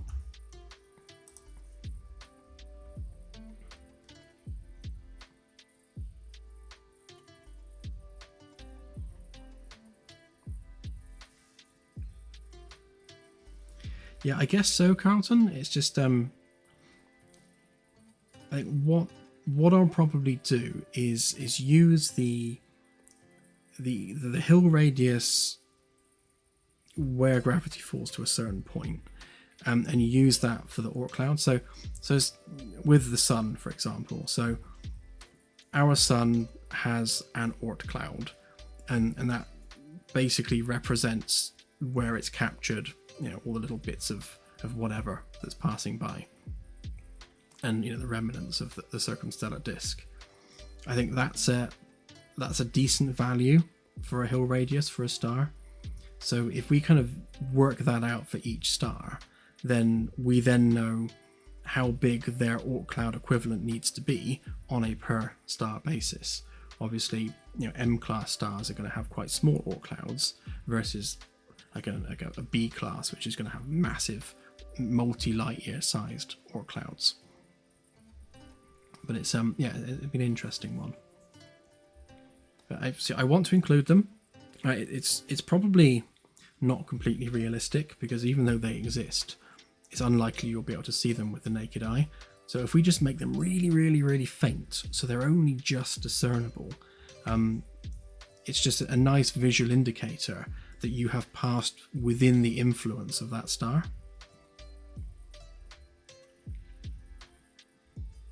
We can also use that for our calculations for the star's gravity affecting the FTL. So obviously the FTL is subject to gravity wells. So the closer to a gravity well you get, the less efficient the FTL becomes, because it affects the FTL field. So if we use the visible Oort cloud as the indicator of, like, within this area the FTL will start to function less and less well, it gives you something visual to steer around, as the pilot. But we'll see how that actually looks in practice.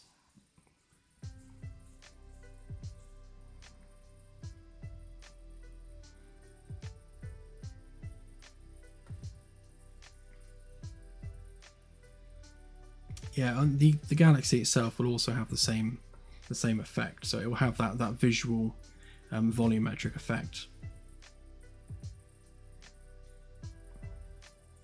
So as you fly away, you'll obviously see the 3D galaxy below you.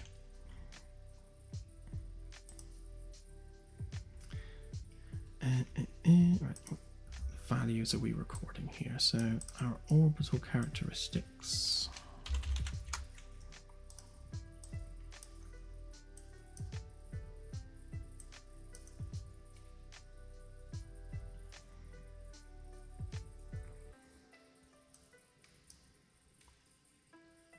Of course, yeah, so we are, or were at least, calculating the orbital period, and that's something that's not been in the data. And also for planets, we also want to put the spin of the planet as well, so rotational period. I guess we'll put that on the physical characteristics. But yeah, we definitely want to make sure that we indicate how long a planet takes to complete one orbit. It's kind of a glaring omission in the data right now.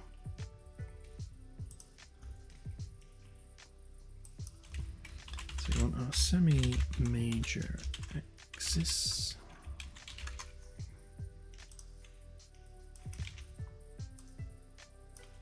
Semi-minor axis. And we want our upper axis.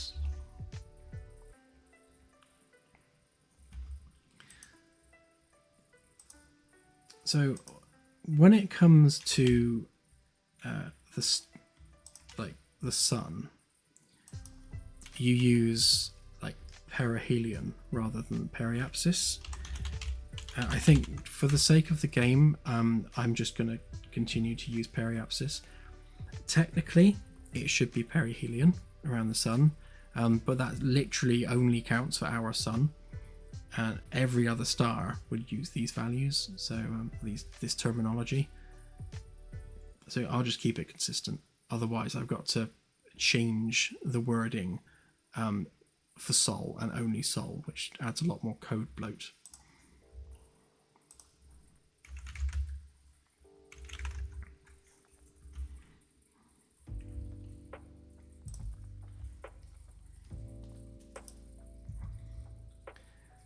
Eccentricity, inclination, orbital period.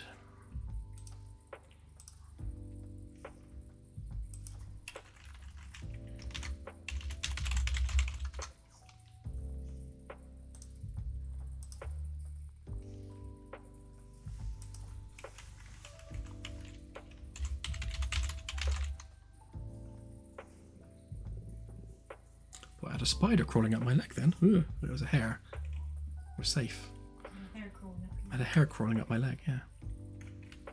I'm glad it wasn't a spider. I would have had to have leapt out of my chair and run across the room screaming live on stream. So, I'm glad that didn't happen. He's not even joking. Yeah, I would too. I'd be out of the room. Just leave Claire to her death.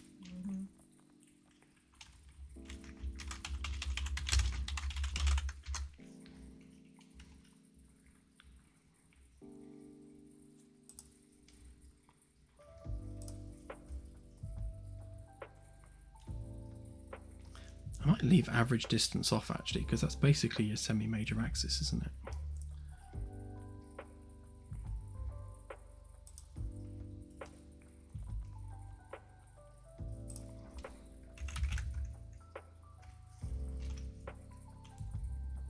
Although actually no, it should be the average between the two. Can't remember now. No, that would be the semi-major, because yeah, because the apoapsis and periapsis are the absolute extremes of the orbit, and I think the semi-major is basically the same as the average distance. It's been a while since I looked at this.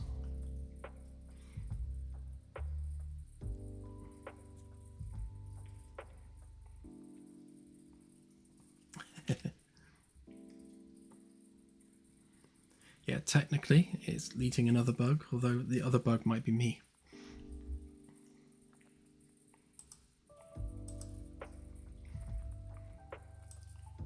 That's why Claire's with me. It's because I'm so manly. I'm always saving him from spiders.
Just realised I've got the word star in there twice. Kind of pointless.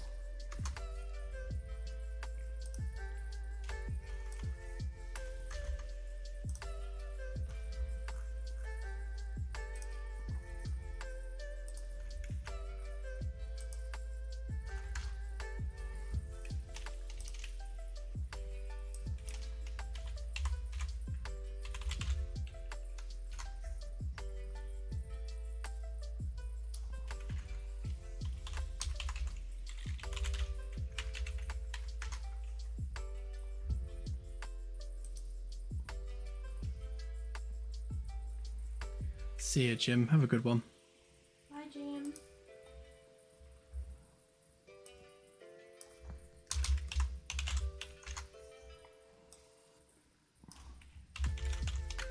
Yes, Archer, you did.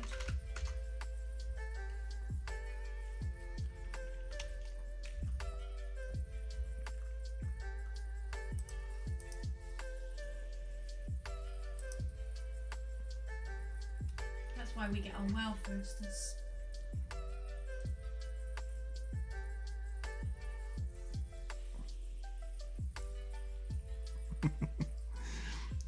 Yeah. To be fair, I will happily encourage a spider into a glass and then shoo it outside. As long as no part of me touches no part of it, we're good.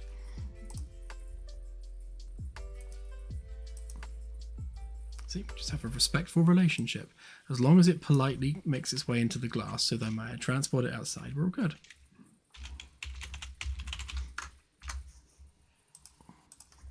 Carlton, we have monthly giveaways for keys on our Discord server.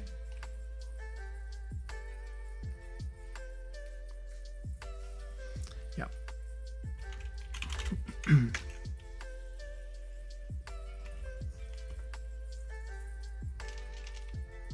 Yeah, in case you didn't hear Claire in the distance there, every month, at the beginning of every month, we give away some keys. And for the past few months, First Us has been very kind and has sponsored some Captain tier giveaways as well.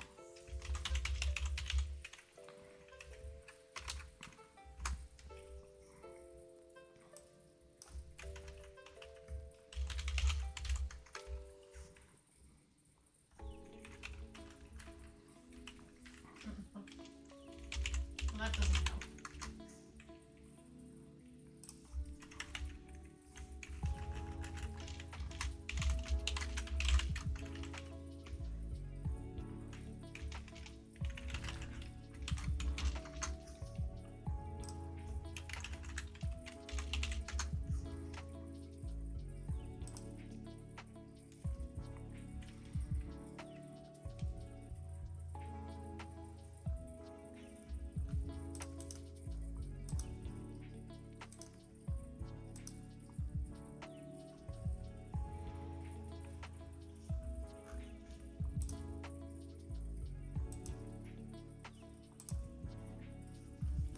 Ooh, wrong level.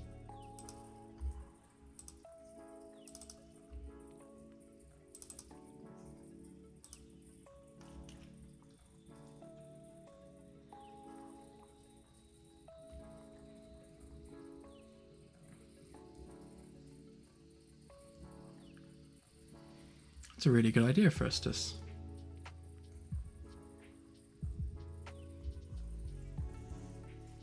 This could be the beginnings of a UN academy.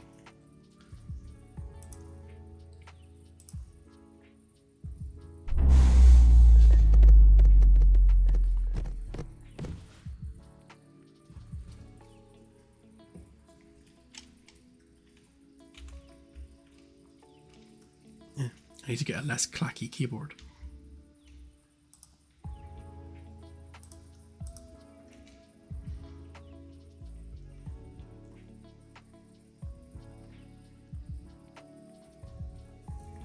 Okay, so if we stick in the orbital characteristics first, then the temperature regions, then the physical characteristics, and then our actual scan revealed data at the bottom there.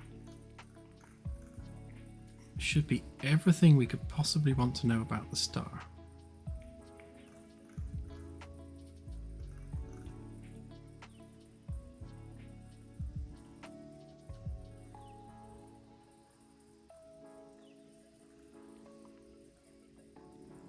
Right, and all these AUs could also be kilometers, so they need to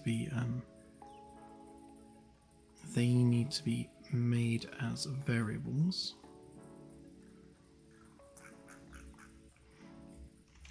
That's why I hate working with UIs, they're so fiddly.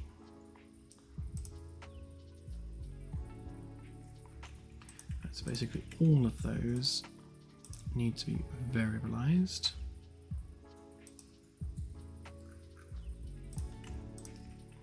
All of those already are. None of those should be. Okay, that's all good.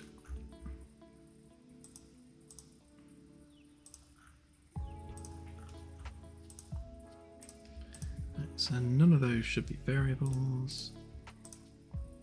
None of those should be variables. All of those should be variables. And all of those should be.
Right, so that should be every single data point represented. So we got our summary there, all the orbital bits there, all the temperature zones there.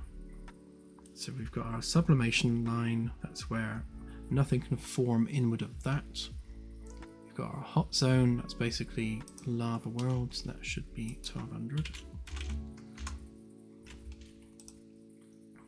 That should be 230.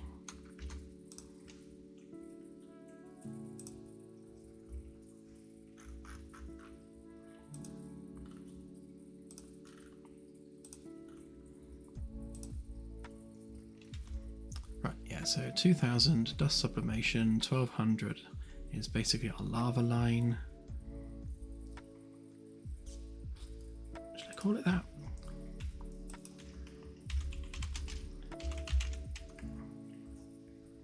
That's not a recognized astrophysics term, but I like it, so I'm going to use it. So as distinct from the frost line, the lava line is the point in which lakes of lava can openly exist on the planet's surface. And obviously we've got a habitable zone, which is minus 40 degrees C to positive 50 degrees C. And obviously our frost line at 150k, which is where water can condense into granules of ice.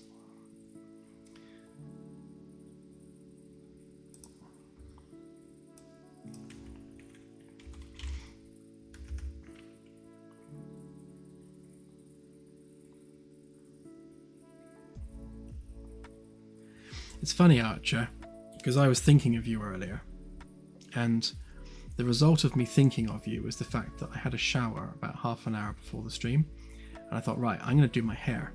So I had a shower and I blow dried my hair without actually looking in the mirror, which probably was a mistake, and then brushed it, and this is the result. So it's now going to be a thing where every stream I'm going to have different hair just for you.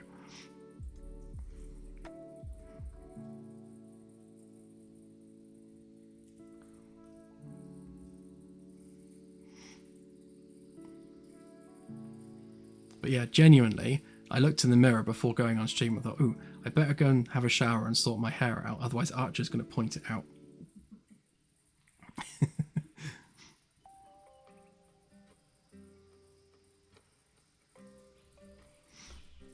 Ooh, Carlton's laid down a challenge.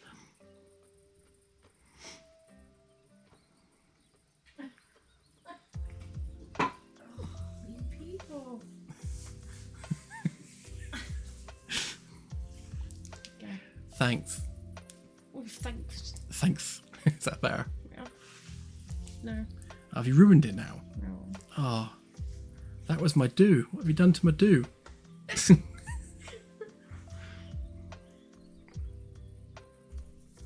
Yeah.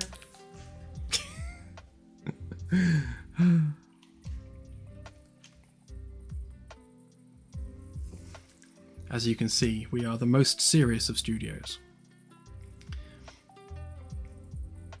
What was I doing? Oh yeah, lava line.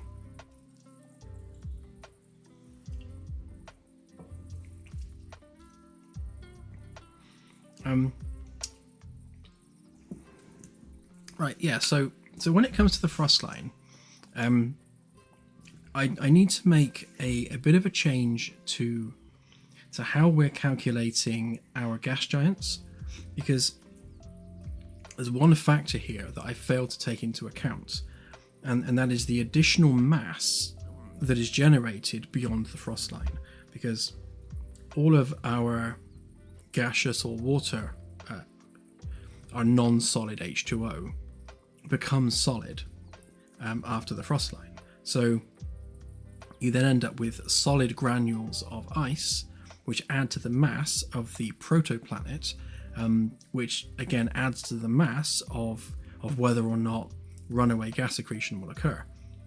Which is why, at least in the Sol system, all of our gas giants are the other side of the frost line, and we only have gas giants outside of the frost line, and that's because once you get to the point where water freezes, you start building up much bigger solid cores, which of course attract lots more gas. So all those volatiles in the outer system, all get sucked up into what then become gas giants. And the way I've built the generation for star systems is we have the high metallicity content obviously right by the star, and then the further away from the star you get, the less and less high mass particles there are. Obviously, the solar wind blows all the volatiles out into the outer system because they're lighter elements and they blow away further, and all those heavy elements congregate by the star because they're not being blown away. So you get, dense, heavy iron cores closest to the star, i.e. Mercury with its massive iron core, and then the further away from the star you get, the less and less iron content and just general metallicity you have in the rocks. But as you're getting smaller and smaller away from the star, when you hit the frost line, those planetesimals and those protoplanets then go in the opposite direction, and they start getting bigger and bigger and bigger again. So the escape velocity of those very cold ice cores is greater than that of hydrogen and helium, and that's when you get runaway gas accretion and gas giants form. And it's that additional mass that we're not actually taking into account now. So if you look at the star systems as they're currently forming, you'll find there's a lot of rocky bodies but not very many gas giants, and it's for that reason. So I need to fix that. But that is going to require a small rewrite of how some of it's done, so I'll probably patch that in after the demo update. So we'll get all the UI stuff done, we'll get the tutorial done, get it out live on the public demo, and then I'll fix the planet gen like a week later with an update patch.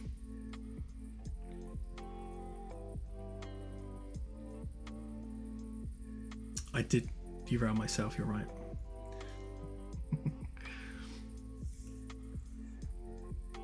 Right, so that covers that. So the next thing we need to do then is we need to make sure that so we've got our regions, which we need to do, and we then have our orbital.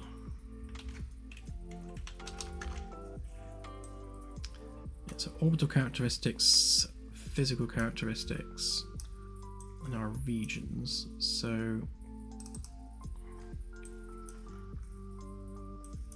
So what do we have here then? So we need, that's our data pool there. What are we doing? Orbital.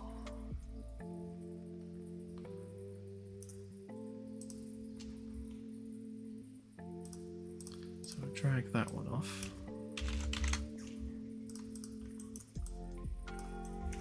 So we no longer need that, and we are instead using this one. So this is why we're building these structs. So when we add all this data here into this master struct with all these substructs with all the various different variables in them, it is so that when it comes to things like UIs, we can just pull out the bit we want, and there's all the data that we're looking for, all neatly packaged and ready to go. And then we can just throw that at the UI.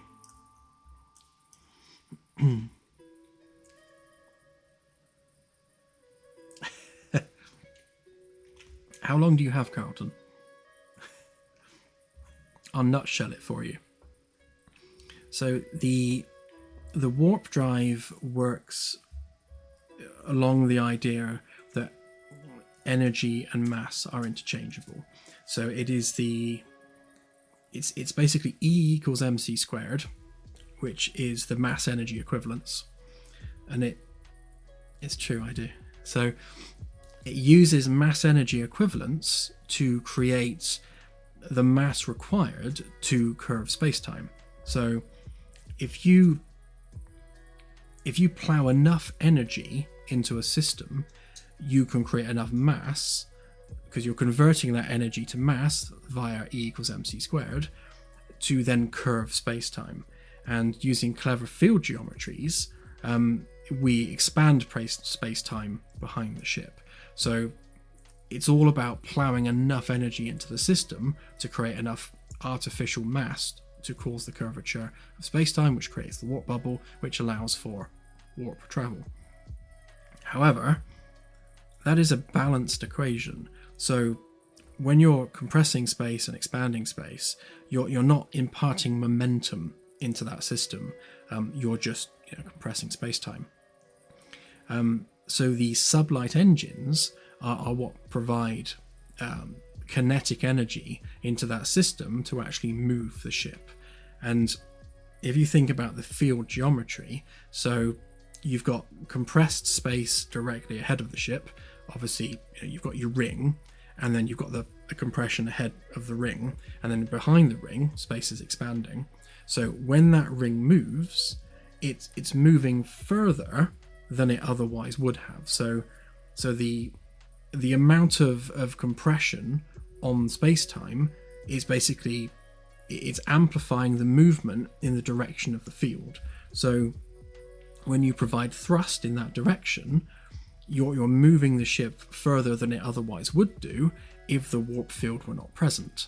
And that's basically how it works. So the greater the energy put into the warp field versus the amount of thrust you apply for the sublight engines equals how much forward velocity the ship has. If you turn the ship away from the direction of travel whilst the field is still active, then it will very quickly fall off and will no longer be providing that amplified movement, because the field direction is no longer equal to the prograde direction of the ship. So it can only amplify movement in the direction of the field. So an off-axis field will not travel at FTL speeds, basically. Within the game, obviously, we'll make that slightly less extreme. So if you turn the ship slowly, then you'll slow down a little bit, but not to an extreme amount. If you handbrake it and spin the ship round, then it's just going to come to an abrupt halt and the field's going to collapse, because the field is no longer able to maintain that angle. And that is warp field technology in a nutshell.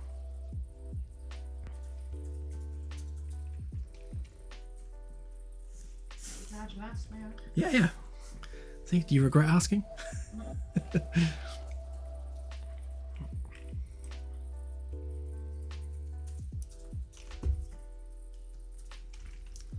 And the reason NASA hasn't done it is because it requires the mass of Jupiter in terms of its energy input.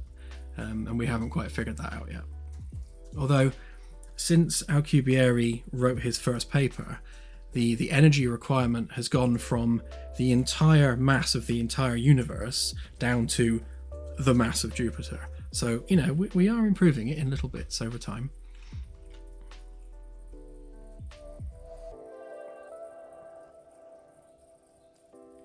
Yes, Tegold. Tokyo drifting the ship will be possible.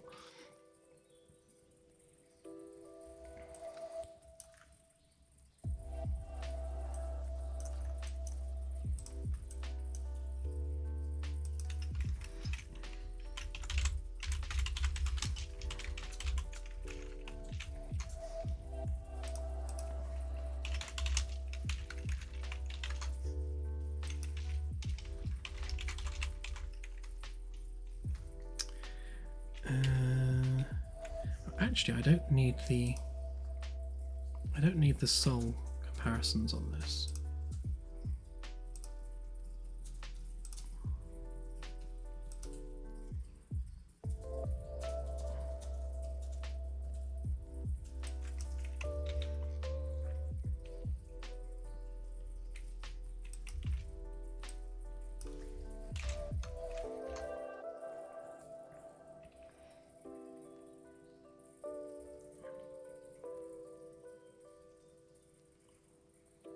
Yeah, that's true, Erix. You've uncovered my secret.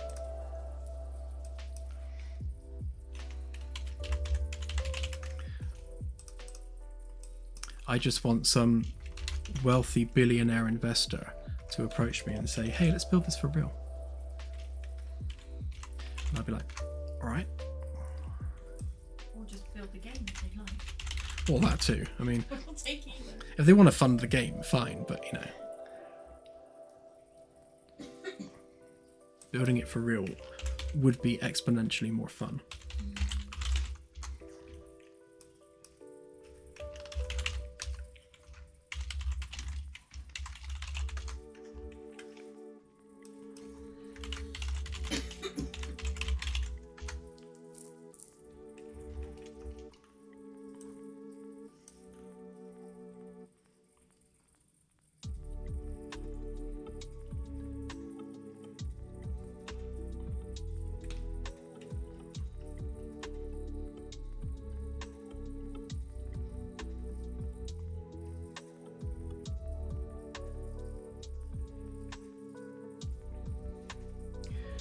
Yeah, retro. Something like that. So, yeah, I guess a hovercraft, obviously it's going to maintain its momentum, you know, when you turn it round, and obviously the thrust of the propeller is going to, you know, push it in another direction. So it's kind of like that, except although yes, the ship will continue moving sideways. So if you rotate the ship 90 degrees at warp, then yes, the ship's still moving sideways, but it's moving sideways at whatever the sublight speed was, because in terms of its warp velocity, that is now 0. So facing, if you're in a prograde direction, then you're 100% aligned with the field, and therefore you're getting 100% of the benefit from that field. If you then rotate the ship 90 degrees, the further away you get from prograde, the less and less of an effect the warp field is going to have on the ship's velocity. So when it gets to 90, that's it, you've got 0 effect. So effectively you're perpendicular to the field, so it can have no effect on the forward velocity of the ship.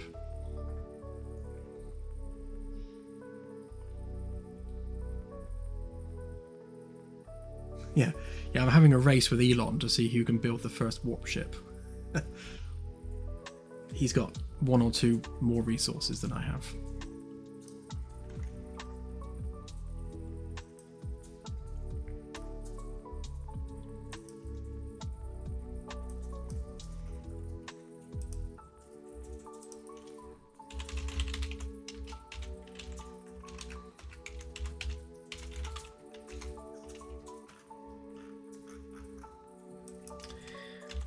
Where's my length converter? Oh, there it is.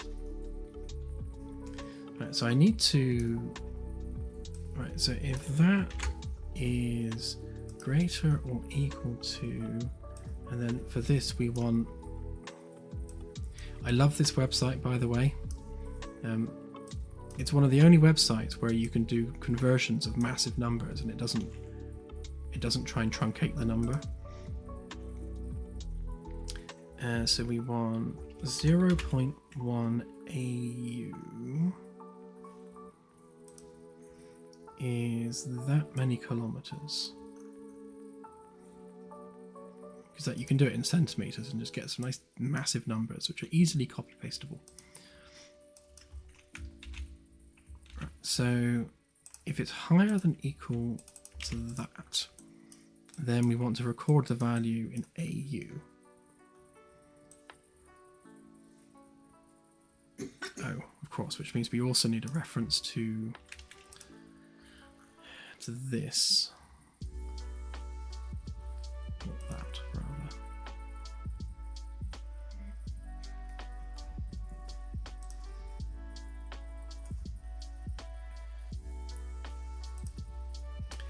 Dole.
If I start grabbing these and dragging them in here, obviously these are all the actual text fields we want to update.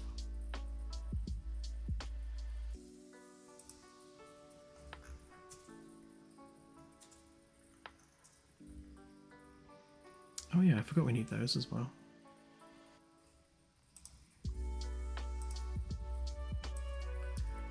So the Roche limit and the hill sphere, hill radius, I need to add to the orbital characteristics, so we need to update that struct as well.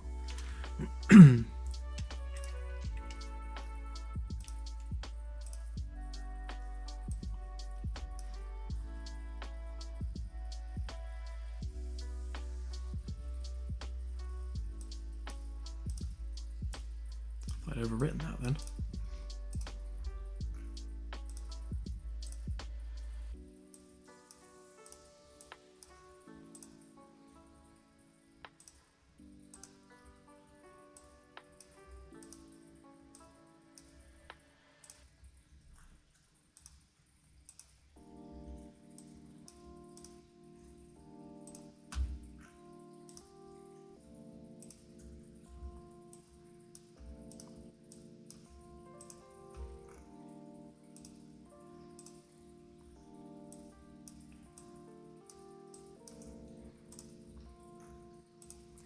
And this is just a reminder of why I don't like working with UIs.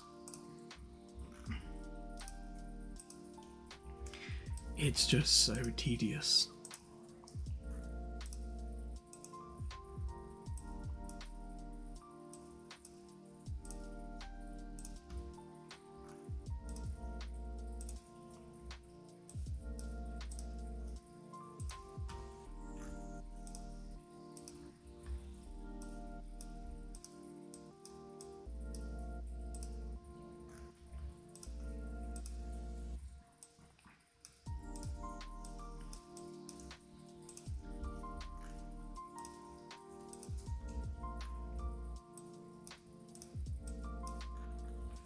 Right, that should be all of them.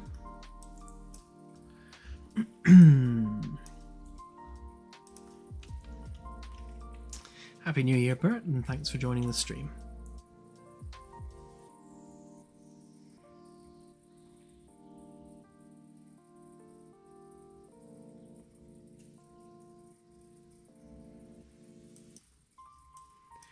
Yeah, for each one of these, I essentially have to do the calculation as to whether or not it's over a certain value.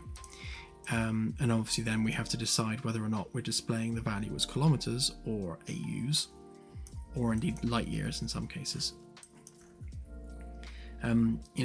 Whichever data point we're dealing with, very rarely are we just outputting numbers. We're always having to do, some kind of conversion with them. So every single one of these will require a bit of code.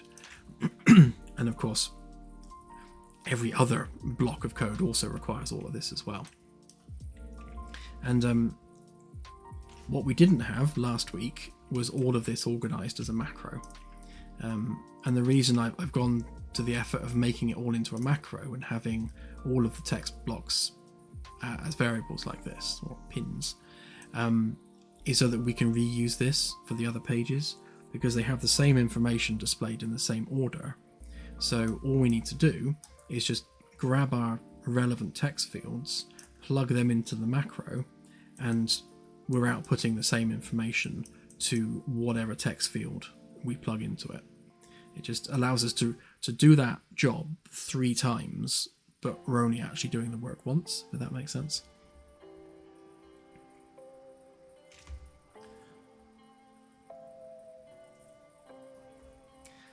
But yeah, of course, none of this is as important as what Claire's doing with the plants. No. We could just have Plant Simulator. Which is technically what I'm doing. That's my Technically. game. Yeah.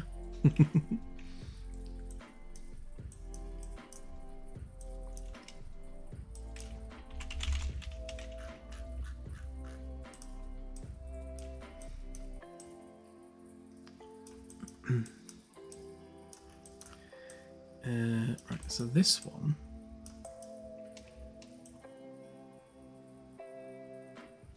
doesn't need anything special. We just need to change that to a text field. And so if it's greater than that, then we're specifying it as AU. Otherwise, we're specifying it as kilometers. And that just plugs directly into there. So that's that one done. And then as for the number itself, right, so if it's just kilometers, again, so we need another select off of this.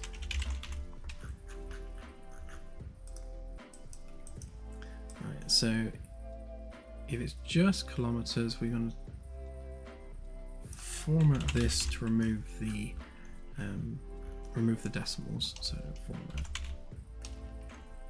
That's right, actually. Format. Oh, to text.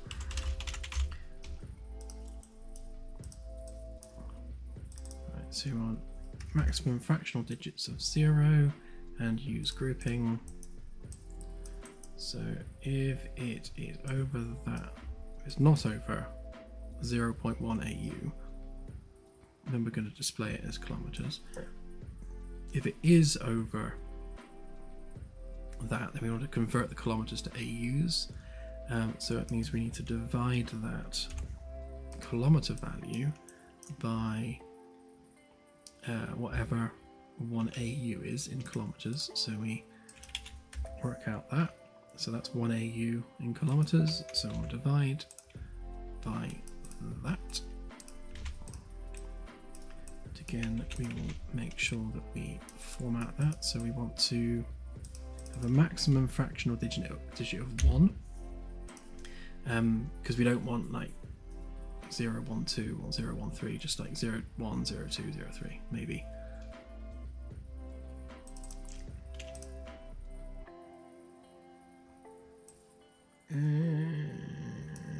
Yeah, let's try it with 2. see how we get on.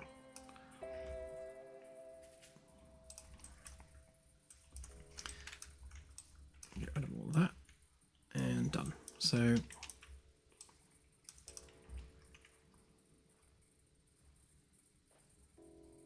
done that the wrong way around, haven't I?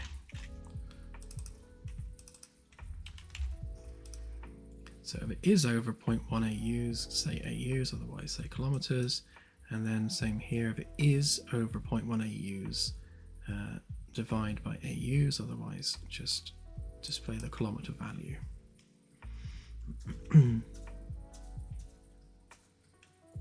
Oh, thank you, Excited 4am.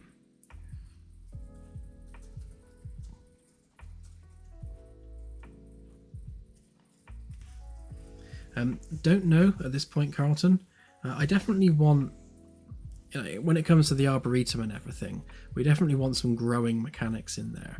And I like the idea of, and this is purely just as a cosmetic thing, when we build the park area, we're going to have flower beds in the park.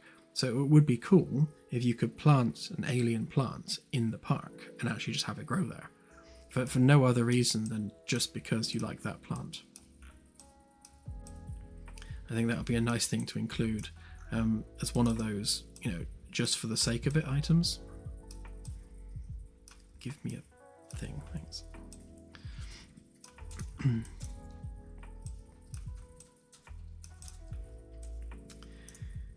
Right, so that's that one, and then we also need pin for that one, so we need semi-major axes.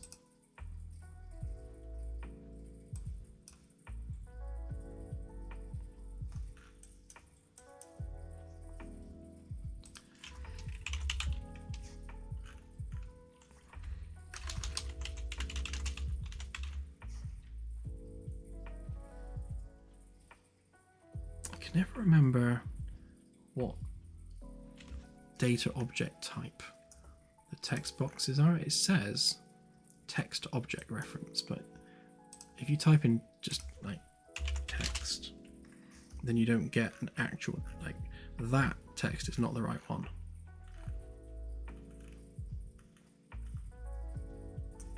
It's easier to just drag it from there and let the engine pick it for you.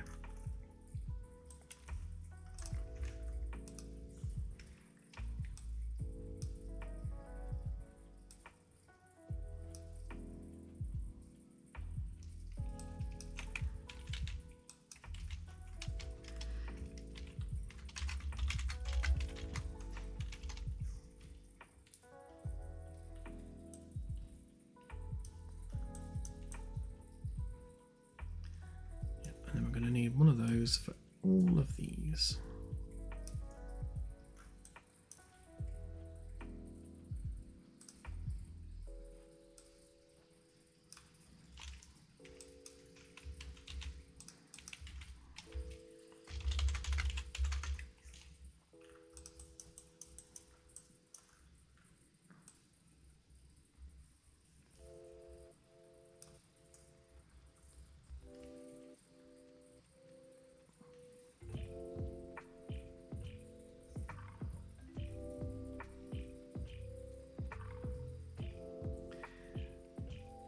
Yeah, it's an interesting question there, Anassi. I think if you're able, I mean, if you think about it, a star is not affecting space-time anywhere near to the extent that a warp field would. So, it's not any stretch to be able to affect a warp field far more effectively than a star could. So, an interdiction style device would probably be fairly simple to construct. So you could have some kind of station which is, creating a field. Now, obviously, nothing could pass through that field, so you would have to probably have a device that creates that in isolation. Because obviously the whole point of a warp field is it's almost like the event horizon of a black hole. So data cannot pass through it, information can't pass through the field, because it would just be spaghettified immediately. So you would have to have some gravity source that is affecting the ship. Well, I guess, and the other point from that is that it's the gravity, because the warp field doesn't actually have a gravitational pull. So would it affect a passing ship at FTL? Don't know. I'll have to have a think on that one.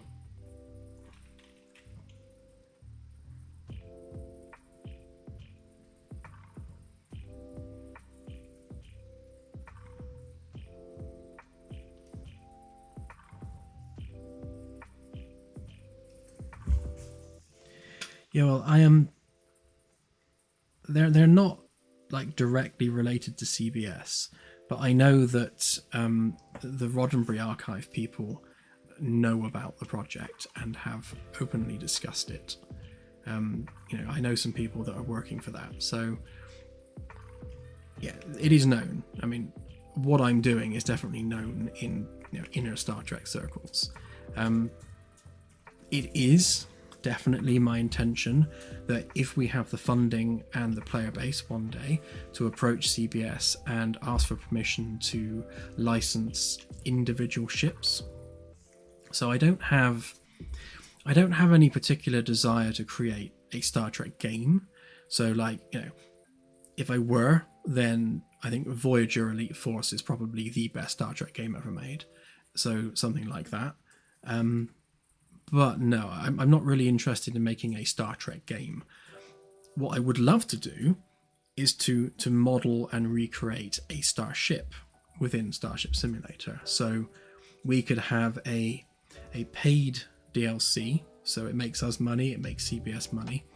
And that, so say we license, Voyager, for example. So, I would build Voyager in exquisite detail, with all simulated bioneural gel packs and plasma conduits, all properly simulated and working within the lore that's intended for them. Have that within the game as a ship you can use to explore the galaxy with, just without any story, any characters from the show. It wouldn't be called Voyager, it would just be just a random Intrepid class. But I would love to get licensing to be able to put a ship within the game environment and then allow players to explore the galaxy on that vessel. And not just Star Trek, all different franchises.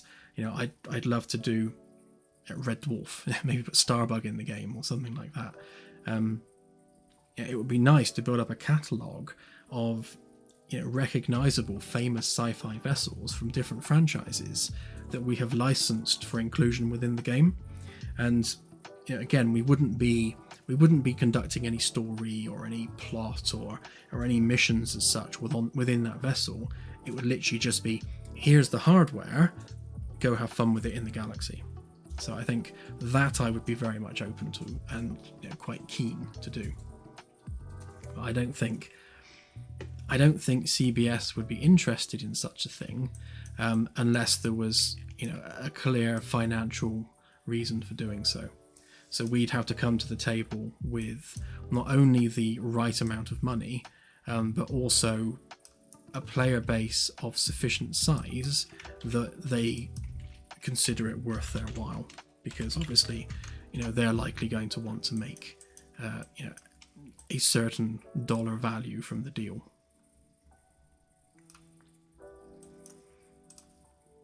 I'm not naive to what's required in these kind of relationships.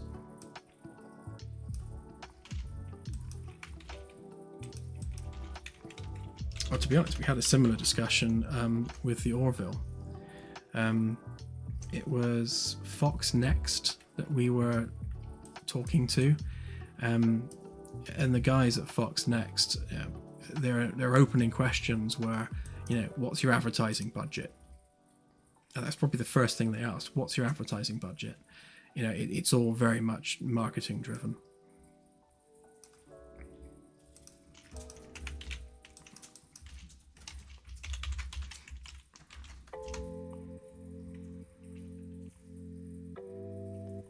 Oh, thank you, Blake. No, this was for the Orville, not for Fleet Yard.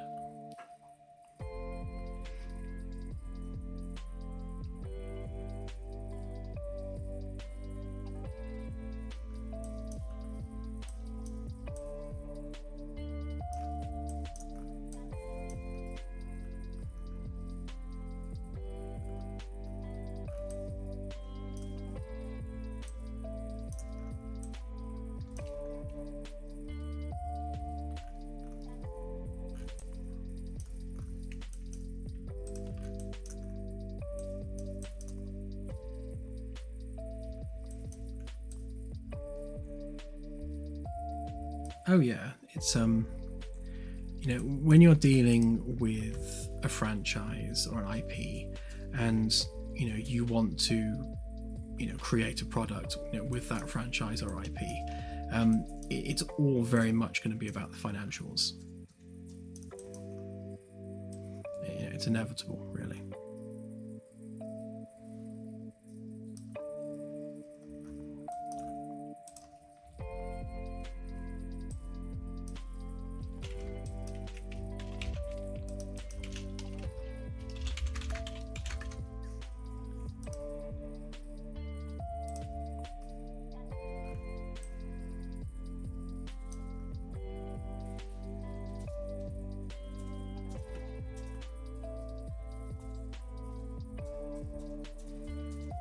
Yeah, it'd be interesting to make some ships from the Expanse.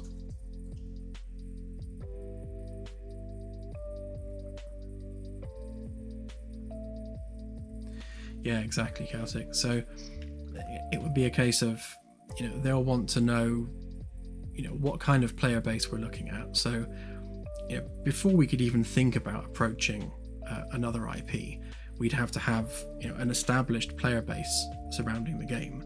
So we could say something like, right, we've got 100,000 players. That's our audience. And we think that, if you allow us to include a ship from your franchise within our game, then X% of those 100,000 people are going to purchase that as a DLC, which means you get X amount, we get X amount, and everyone's happy. So that's kind of how the conversation has to go.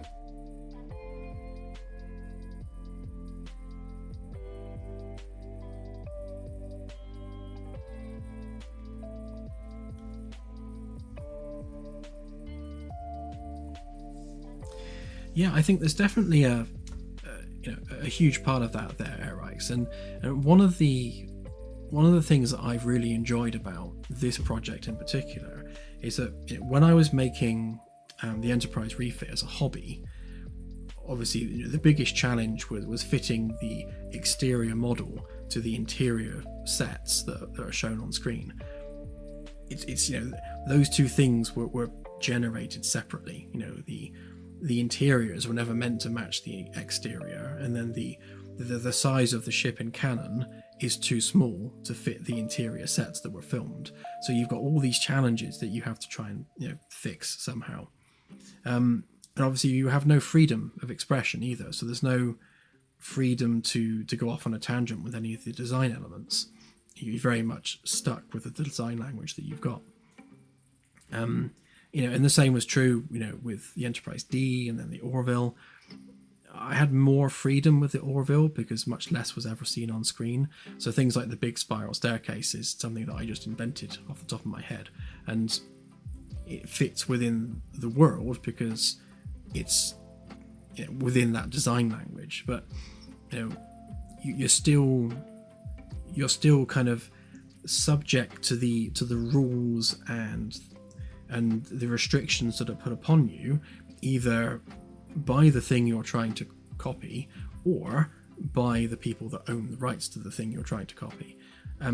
So making Starship Simulator and the Magellan class in particular, I've had complete creative freedom over the whole thing. I've got no rules, no pre-existing rules that I need to adhere to. I've got no franchise owner stipulating certain rules that I have to adhere to, so I can just go completely wild with it and make the ship that I want to make. So yeah, there's a lot of freedom in that, which I love.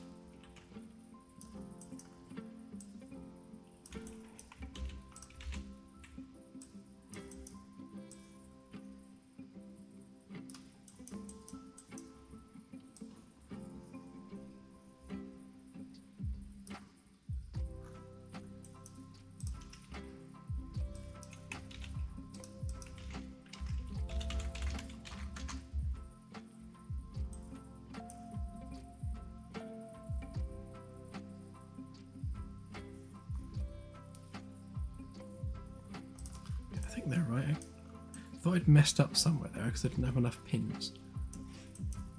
But I do need a couple more for Roche limit and hill radius.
Right, that should be everything.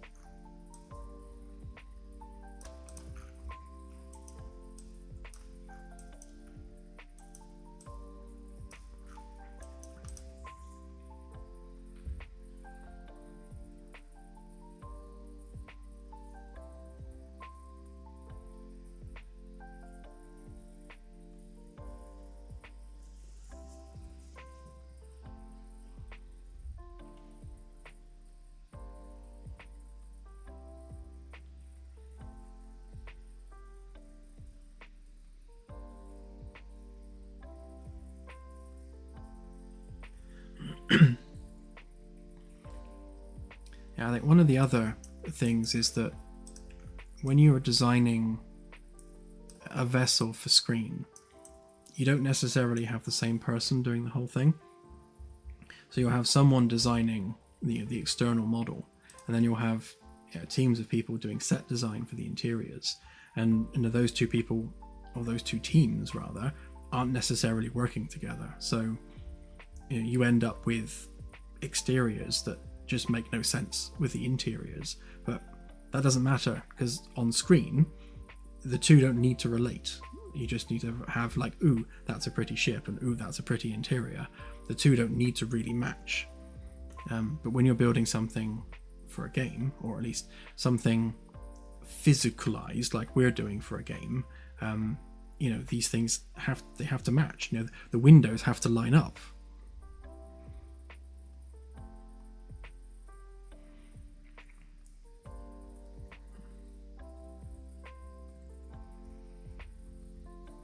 I've not seen that actually, Miner.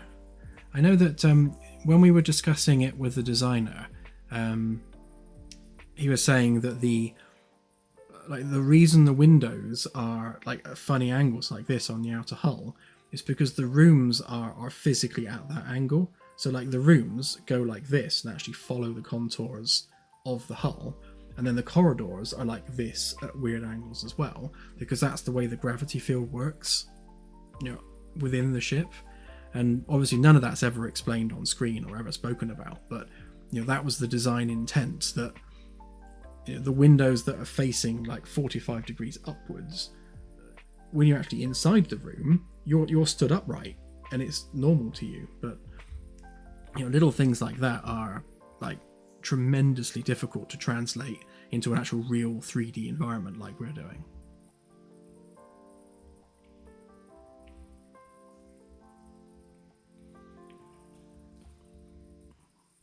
Thank you.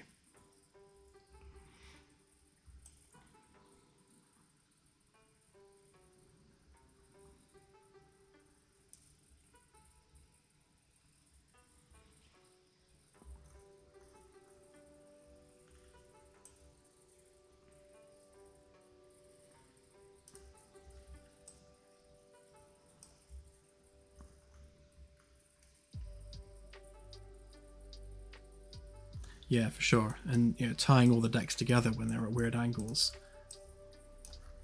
Although, I count that as being one of the coolest things, about the projects I've worked on.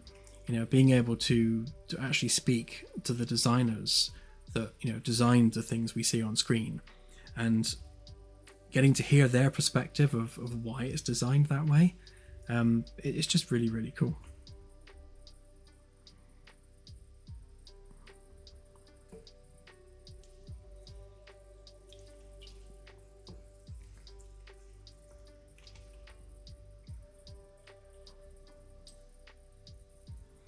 Working on the Orville is in many ways one of the coolest things I've ever done. Not because of the game aspect and actually making the ship, but because of all the people involved. Like, speaking to the showrunners and having calls with them, and speaking to the people involved in the show directly. That as an experience was just incredible. Obviously, we don't get any of that working for our own game, but it gets to be cool in whole other ways.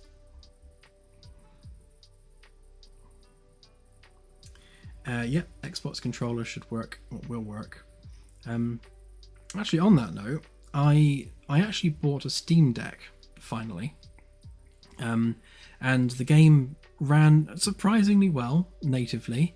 I was getting around about 20 FPS with everything set to maximum, and you can remap the controls on the device. So I was able to just map the mouse to one of the thumb pads and map WASD to the D-pad, and it works. It's perfectly playable. If you leave everything on maximum but set the render scale to 75%, then I was getting 40 to 60 FPS most of the time, just flying around. So once we actually have like proper controller support implemented by default, I think it's going to run brilliantly on the Steam Deck. Yeah, and I see no reason why everything shouldn't be possible just with an Xbox controller. But obviously, once we start working out how many buttons we need, we'll find out for sure.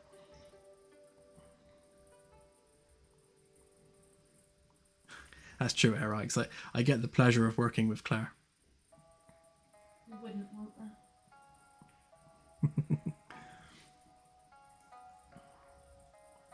Claire does need to go in a minute because she's starving. Yeah, that's true. Actually, neither me or Claire have eaten today yet. So the day's nearly over and we still haven't eaten.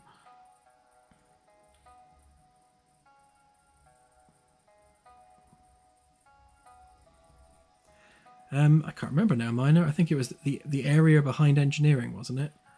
I remember there was supposed to be quite an expansive, like, behind engineering section that was quite cavernous with lots of stuff going on. And that never made it to screen.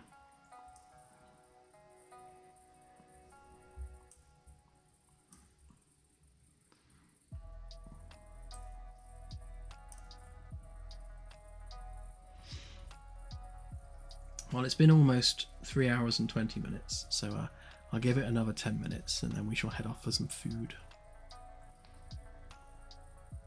Seeing as I got so much done on this stream.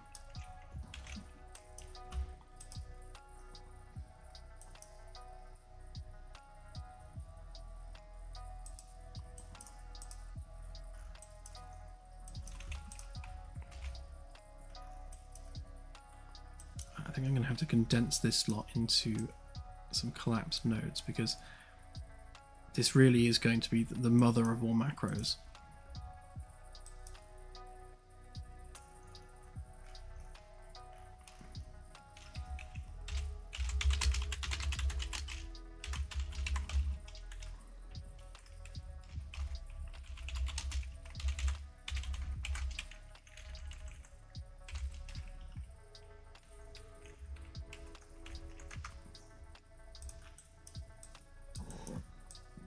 Right, so in there we're going to have basically a whole load of text fields, and they need to go in this gap,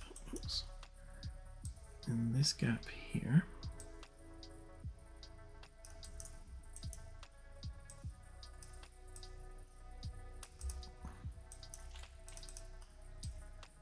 Okay,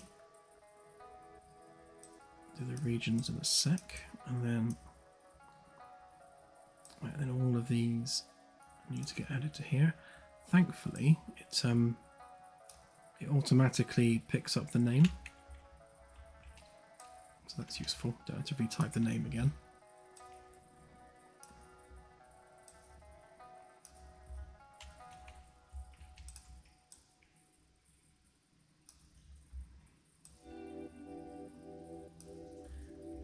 I do wonder at this point whether there's a limit to how many inputs you can have on a macro, but let's see if we hit it or not.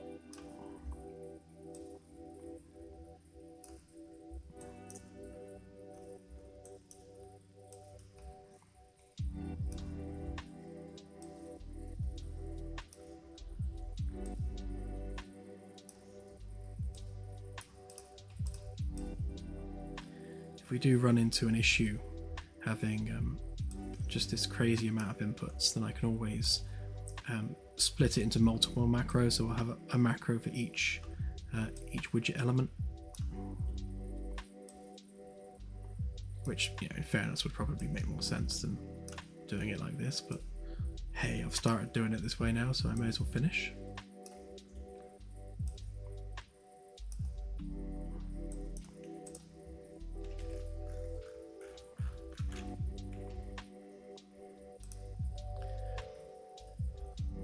So we're taking Roche limit there.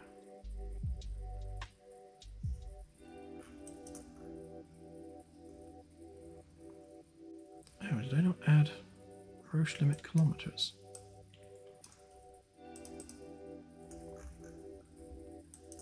Yeah, no, I didn't. So where did that end up? Oh, I did. It's all the way down there.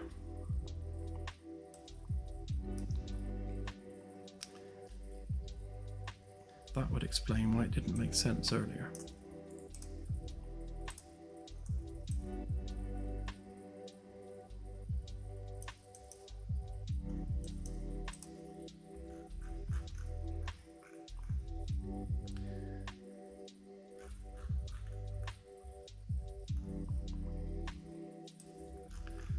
So all the way to the top.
Okay, right, so that's all of them where they should be.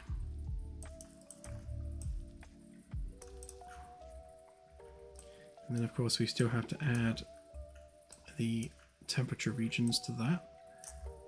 That can just fit in the middle there.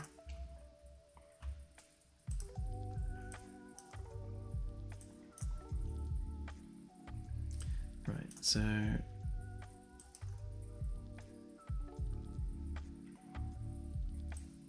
what do we have here? So Roche limit goes there.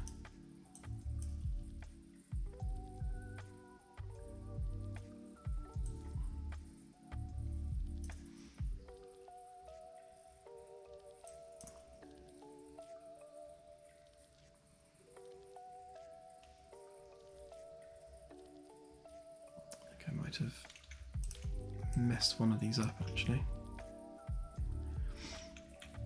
Right, so that's the main one, that's the kilometer thingy, that's the main one, that's the kilometer thingy. Right, so it's the main one for that one that I've lost. So we want that one.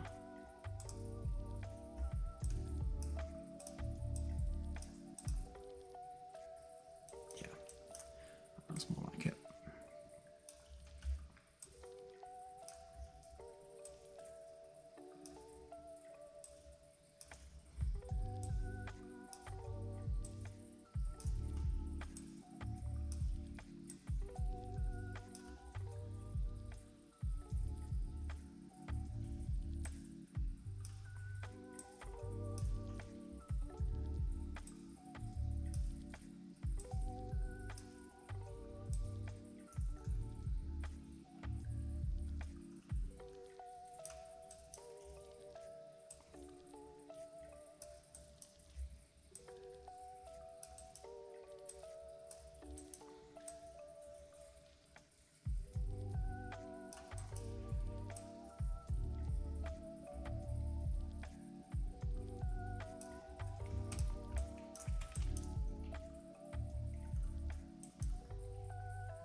What did I miss? So I've missed inclination.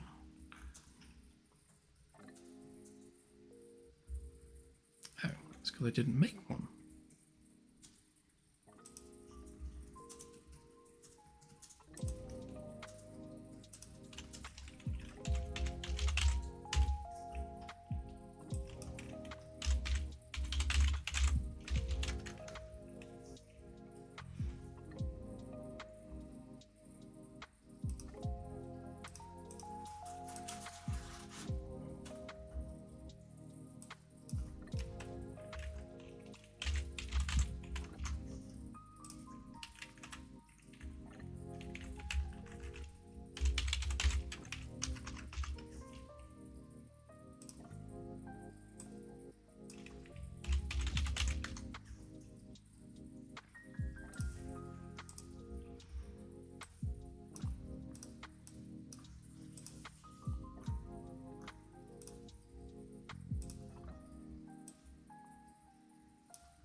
Like it.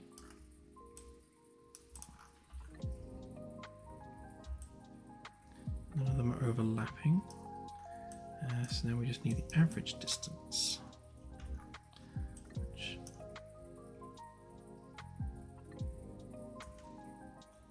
I also didn't put on there. Is that because I added orbital period instead? In fact, do we even have that in the data? I have a feeling we don't. No, we do. Okay. So the only one we don't have is the Roche limit.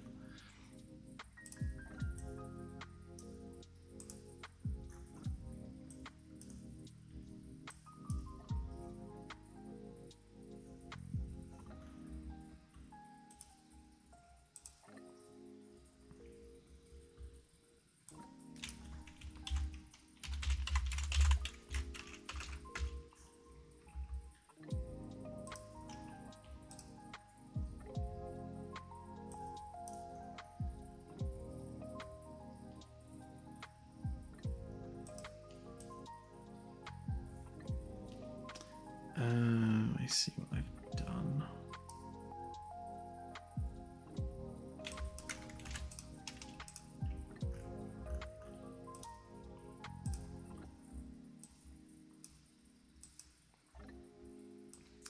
Hey Scorpio, all good, thanks. Happy New Year. Hope you had a good one.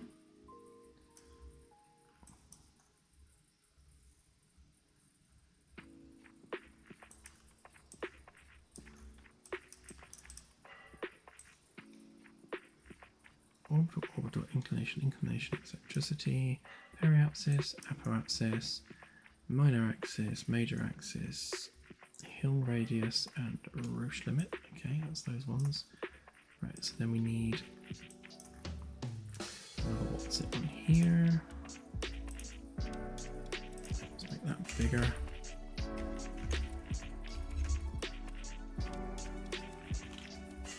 So much data.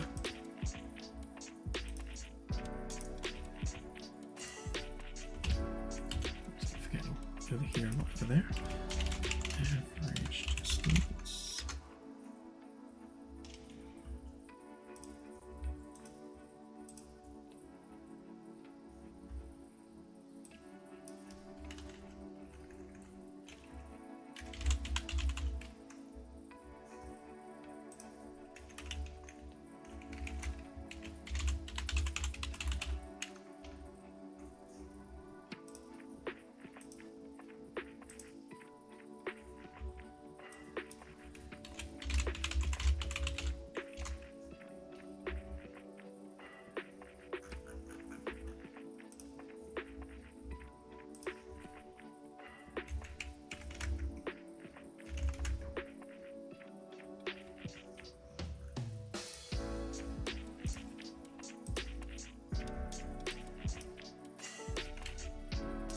That's what I did before. I dropped it on top of it and changed its type.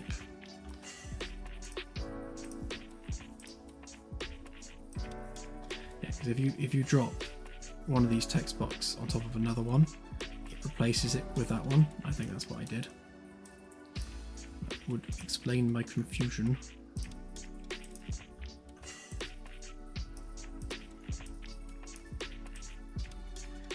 So average distance, and then average distance kilometer AU identifier. Right, okay. I think this is without a doubt the largest macro I've ever made.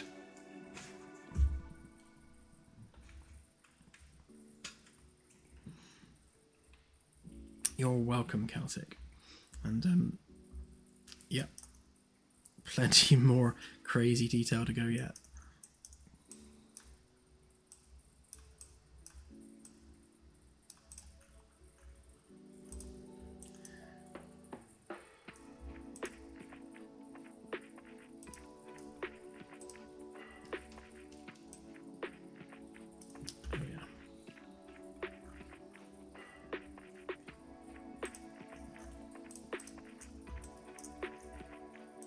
That needs to go in there.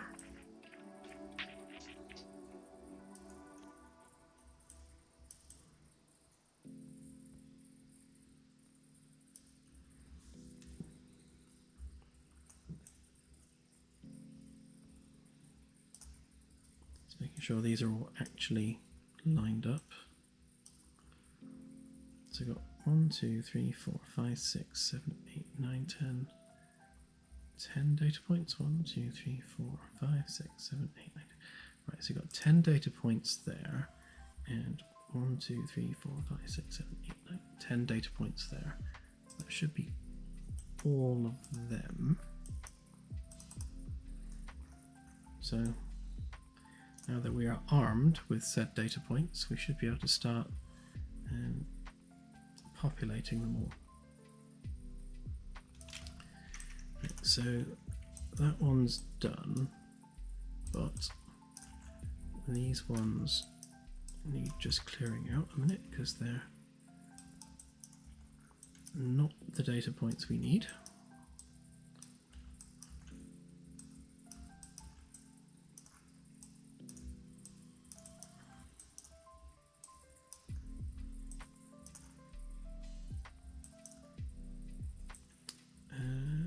actually, no, we don't need that either, do we? So they can go.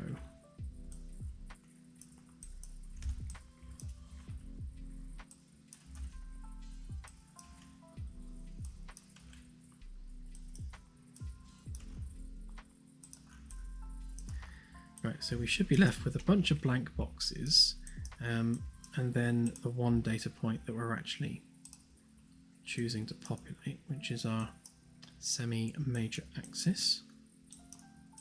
Although it's actually the exact same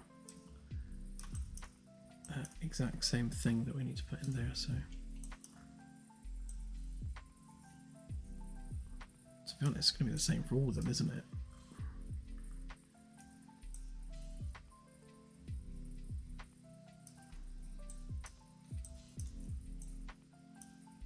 Which one are you? Semi-minor, yeah.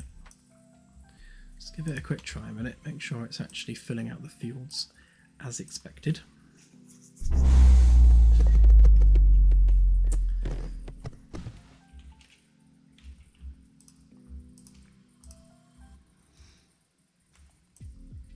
No. Getting a 0 value. Oh, hang on a minute, I think I might know why. Because we haven't actually given it one, that's why. No, in fact, no, that's correct, because this is the star, isn't it? So, yeah, the star doesn't have an orbital period at all, because it's in the middle, stationary. So all of these are actually going to read as 0. Yeah, that's normal. Obviously, once we have barycenters, these won't be 0. They'll actually be relevant to the barycenter. But we don't have that yet, so they can just stay 0 for now. What we do need, however, is we need the hill radius and we need the Roche limit added to this. We also need to add the temperature regions to this. Right, so the orbital characteristics struct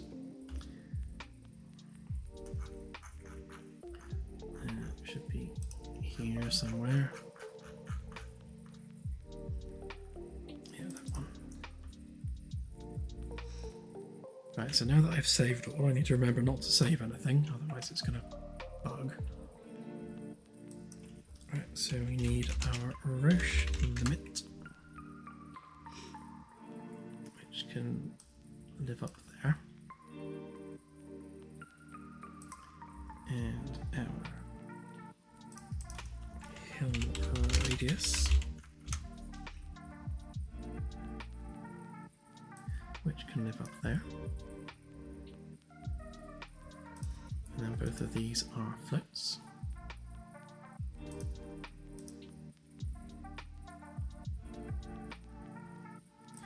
So we'll save that one, and then that will have bugged a whole bunch of stuff that we're not going to save. And then we need to add, right, so large system object.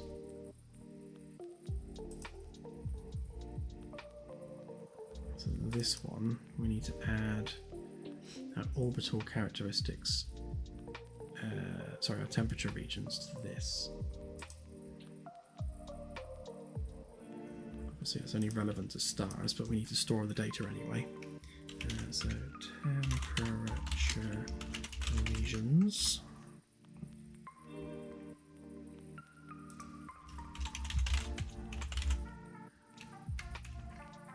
Can't remember what I called the thing. Yeah, large body temp regions, that was it.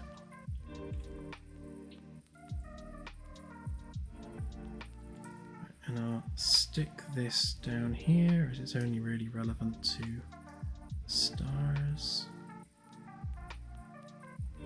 And then we'll save that one struct and then quit the engine and then don't save anything else.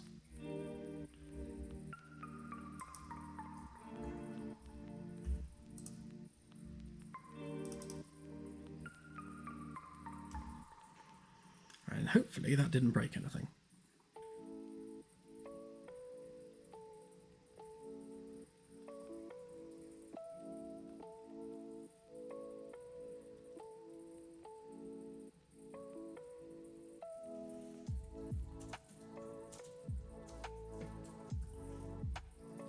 Ouch, that sounds painful, Patrol.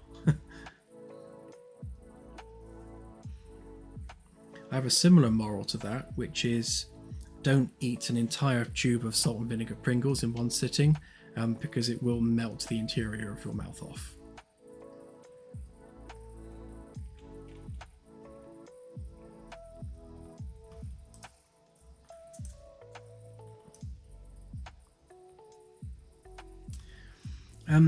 Yeah, I can.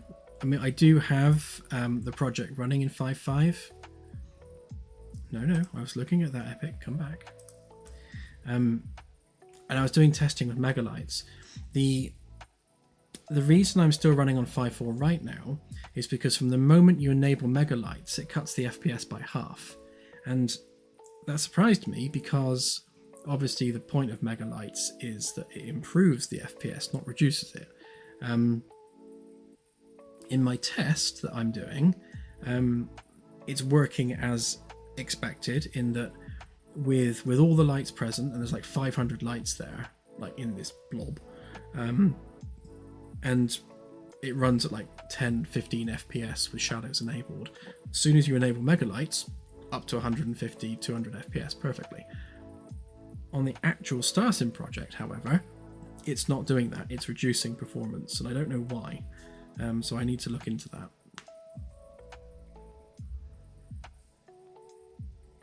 I've kind of got it working, and what I was doing was I was on my test map, in fact on this test map, I was like piling all the lights outside here, the actual ceiling light actors, to see which one was causing the problem, and I can't work out which. But there's something about the way that the lights are set up in the game is causing megalights to perform worse than when it's disabled. I mean, I can just leave it disabled and we carry on with 5.5 perfectly fine, but I'd rather fix the problem before moving to 5.5. Hopefully it's something stupid, but I haven't really had the chance to like properly go into it yet.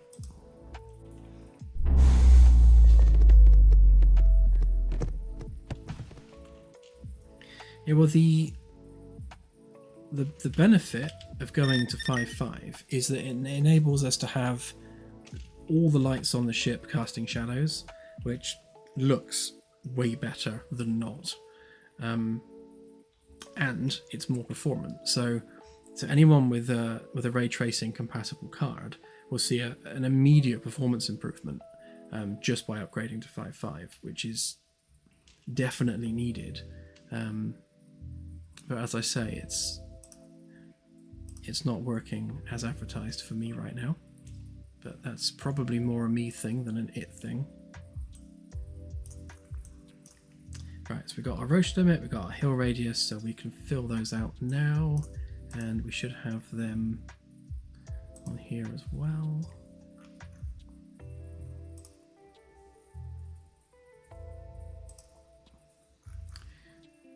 Right, so blah, blah, blah. Roach limit, hill radius, so we can fill them out.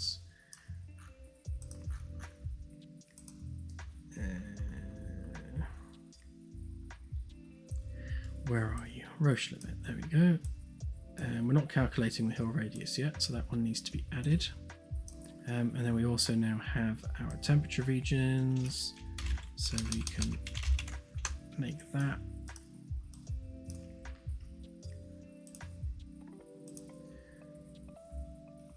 So we've got our sublimation line, we've got our lava line, temperate inner limit, temperate outer limit, and our H2O thrust line. We can also calculate the CO2 and just basically carbon snowline, but they're not really used for anything. They don't bear a significant influence on the formation of a star system, so we'll leave those snow lines out for now. But yeah, so that does actually now add that data to the system. So just to give this a test, if we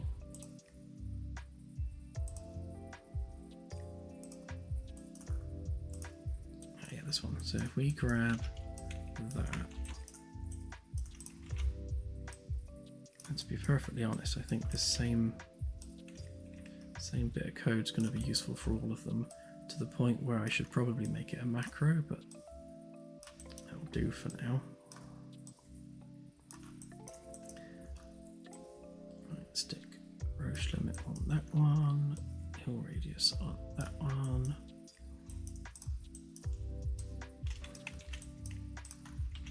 Shall I just do all of them?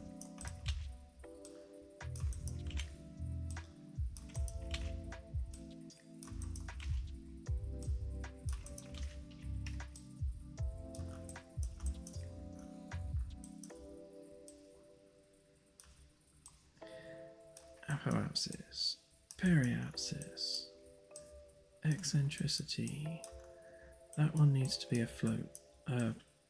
What's it? Rotator.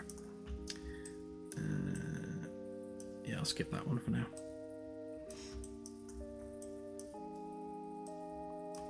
Bosh, bosh, bosh, bosh. Oops.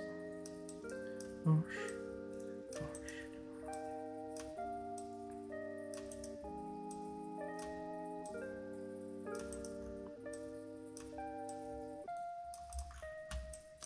Right, let's see what numbers we get. Technically, these should be accurate values.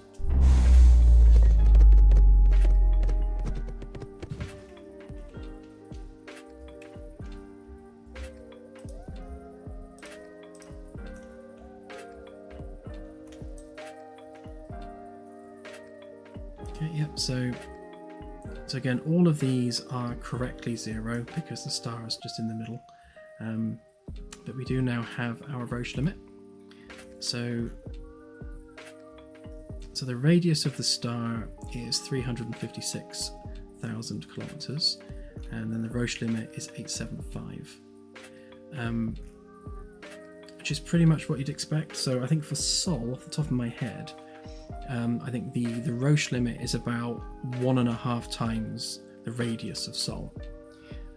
So that just about works out even for an M class. So anything within that distance of the star is essentially going to get ripped apart and become a ring.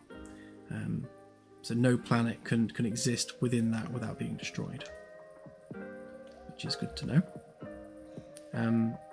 We will also use this, I think, for things like with the black holes, and I guess and for stars as well. So, if you are within this distance to the star with your ship, then we can start having effects on the ship because you're now, within the point where gravitational shearing is quite high.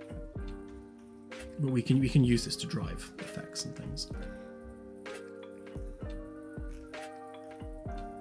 Right, so I will sort them out later after I have fed Claire, and then add these to planets. But yeah, so that's working. Huzzah and huzzah.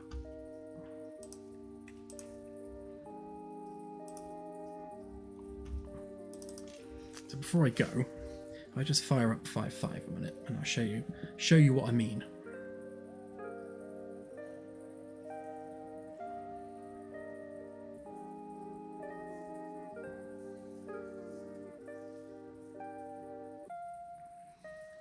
Thank you again, Firstus. Happy New Year.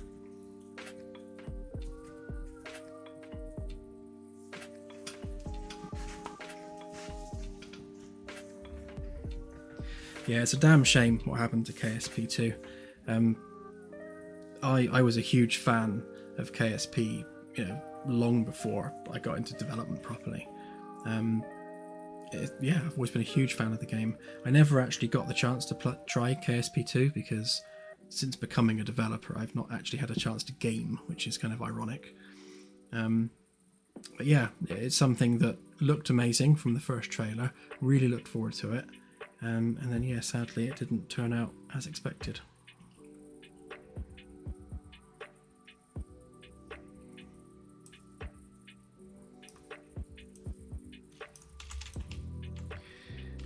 So this is running with, I think, everything turned on. So we've got lumen, nanite, megalites, everything, which is why you've got some kind of blobbiness going on with the thin lights here. You can change some of the values of how big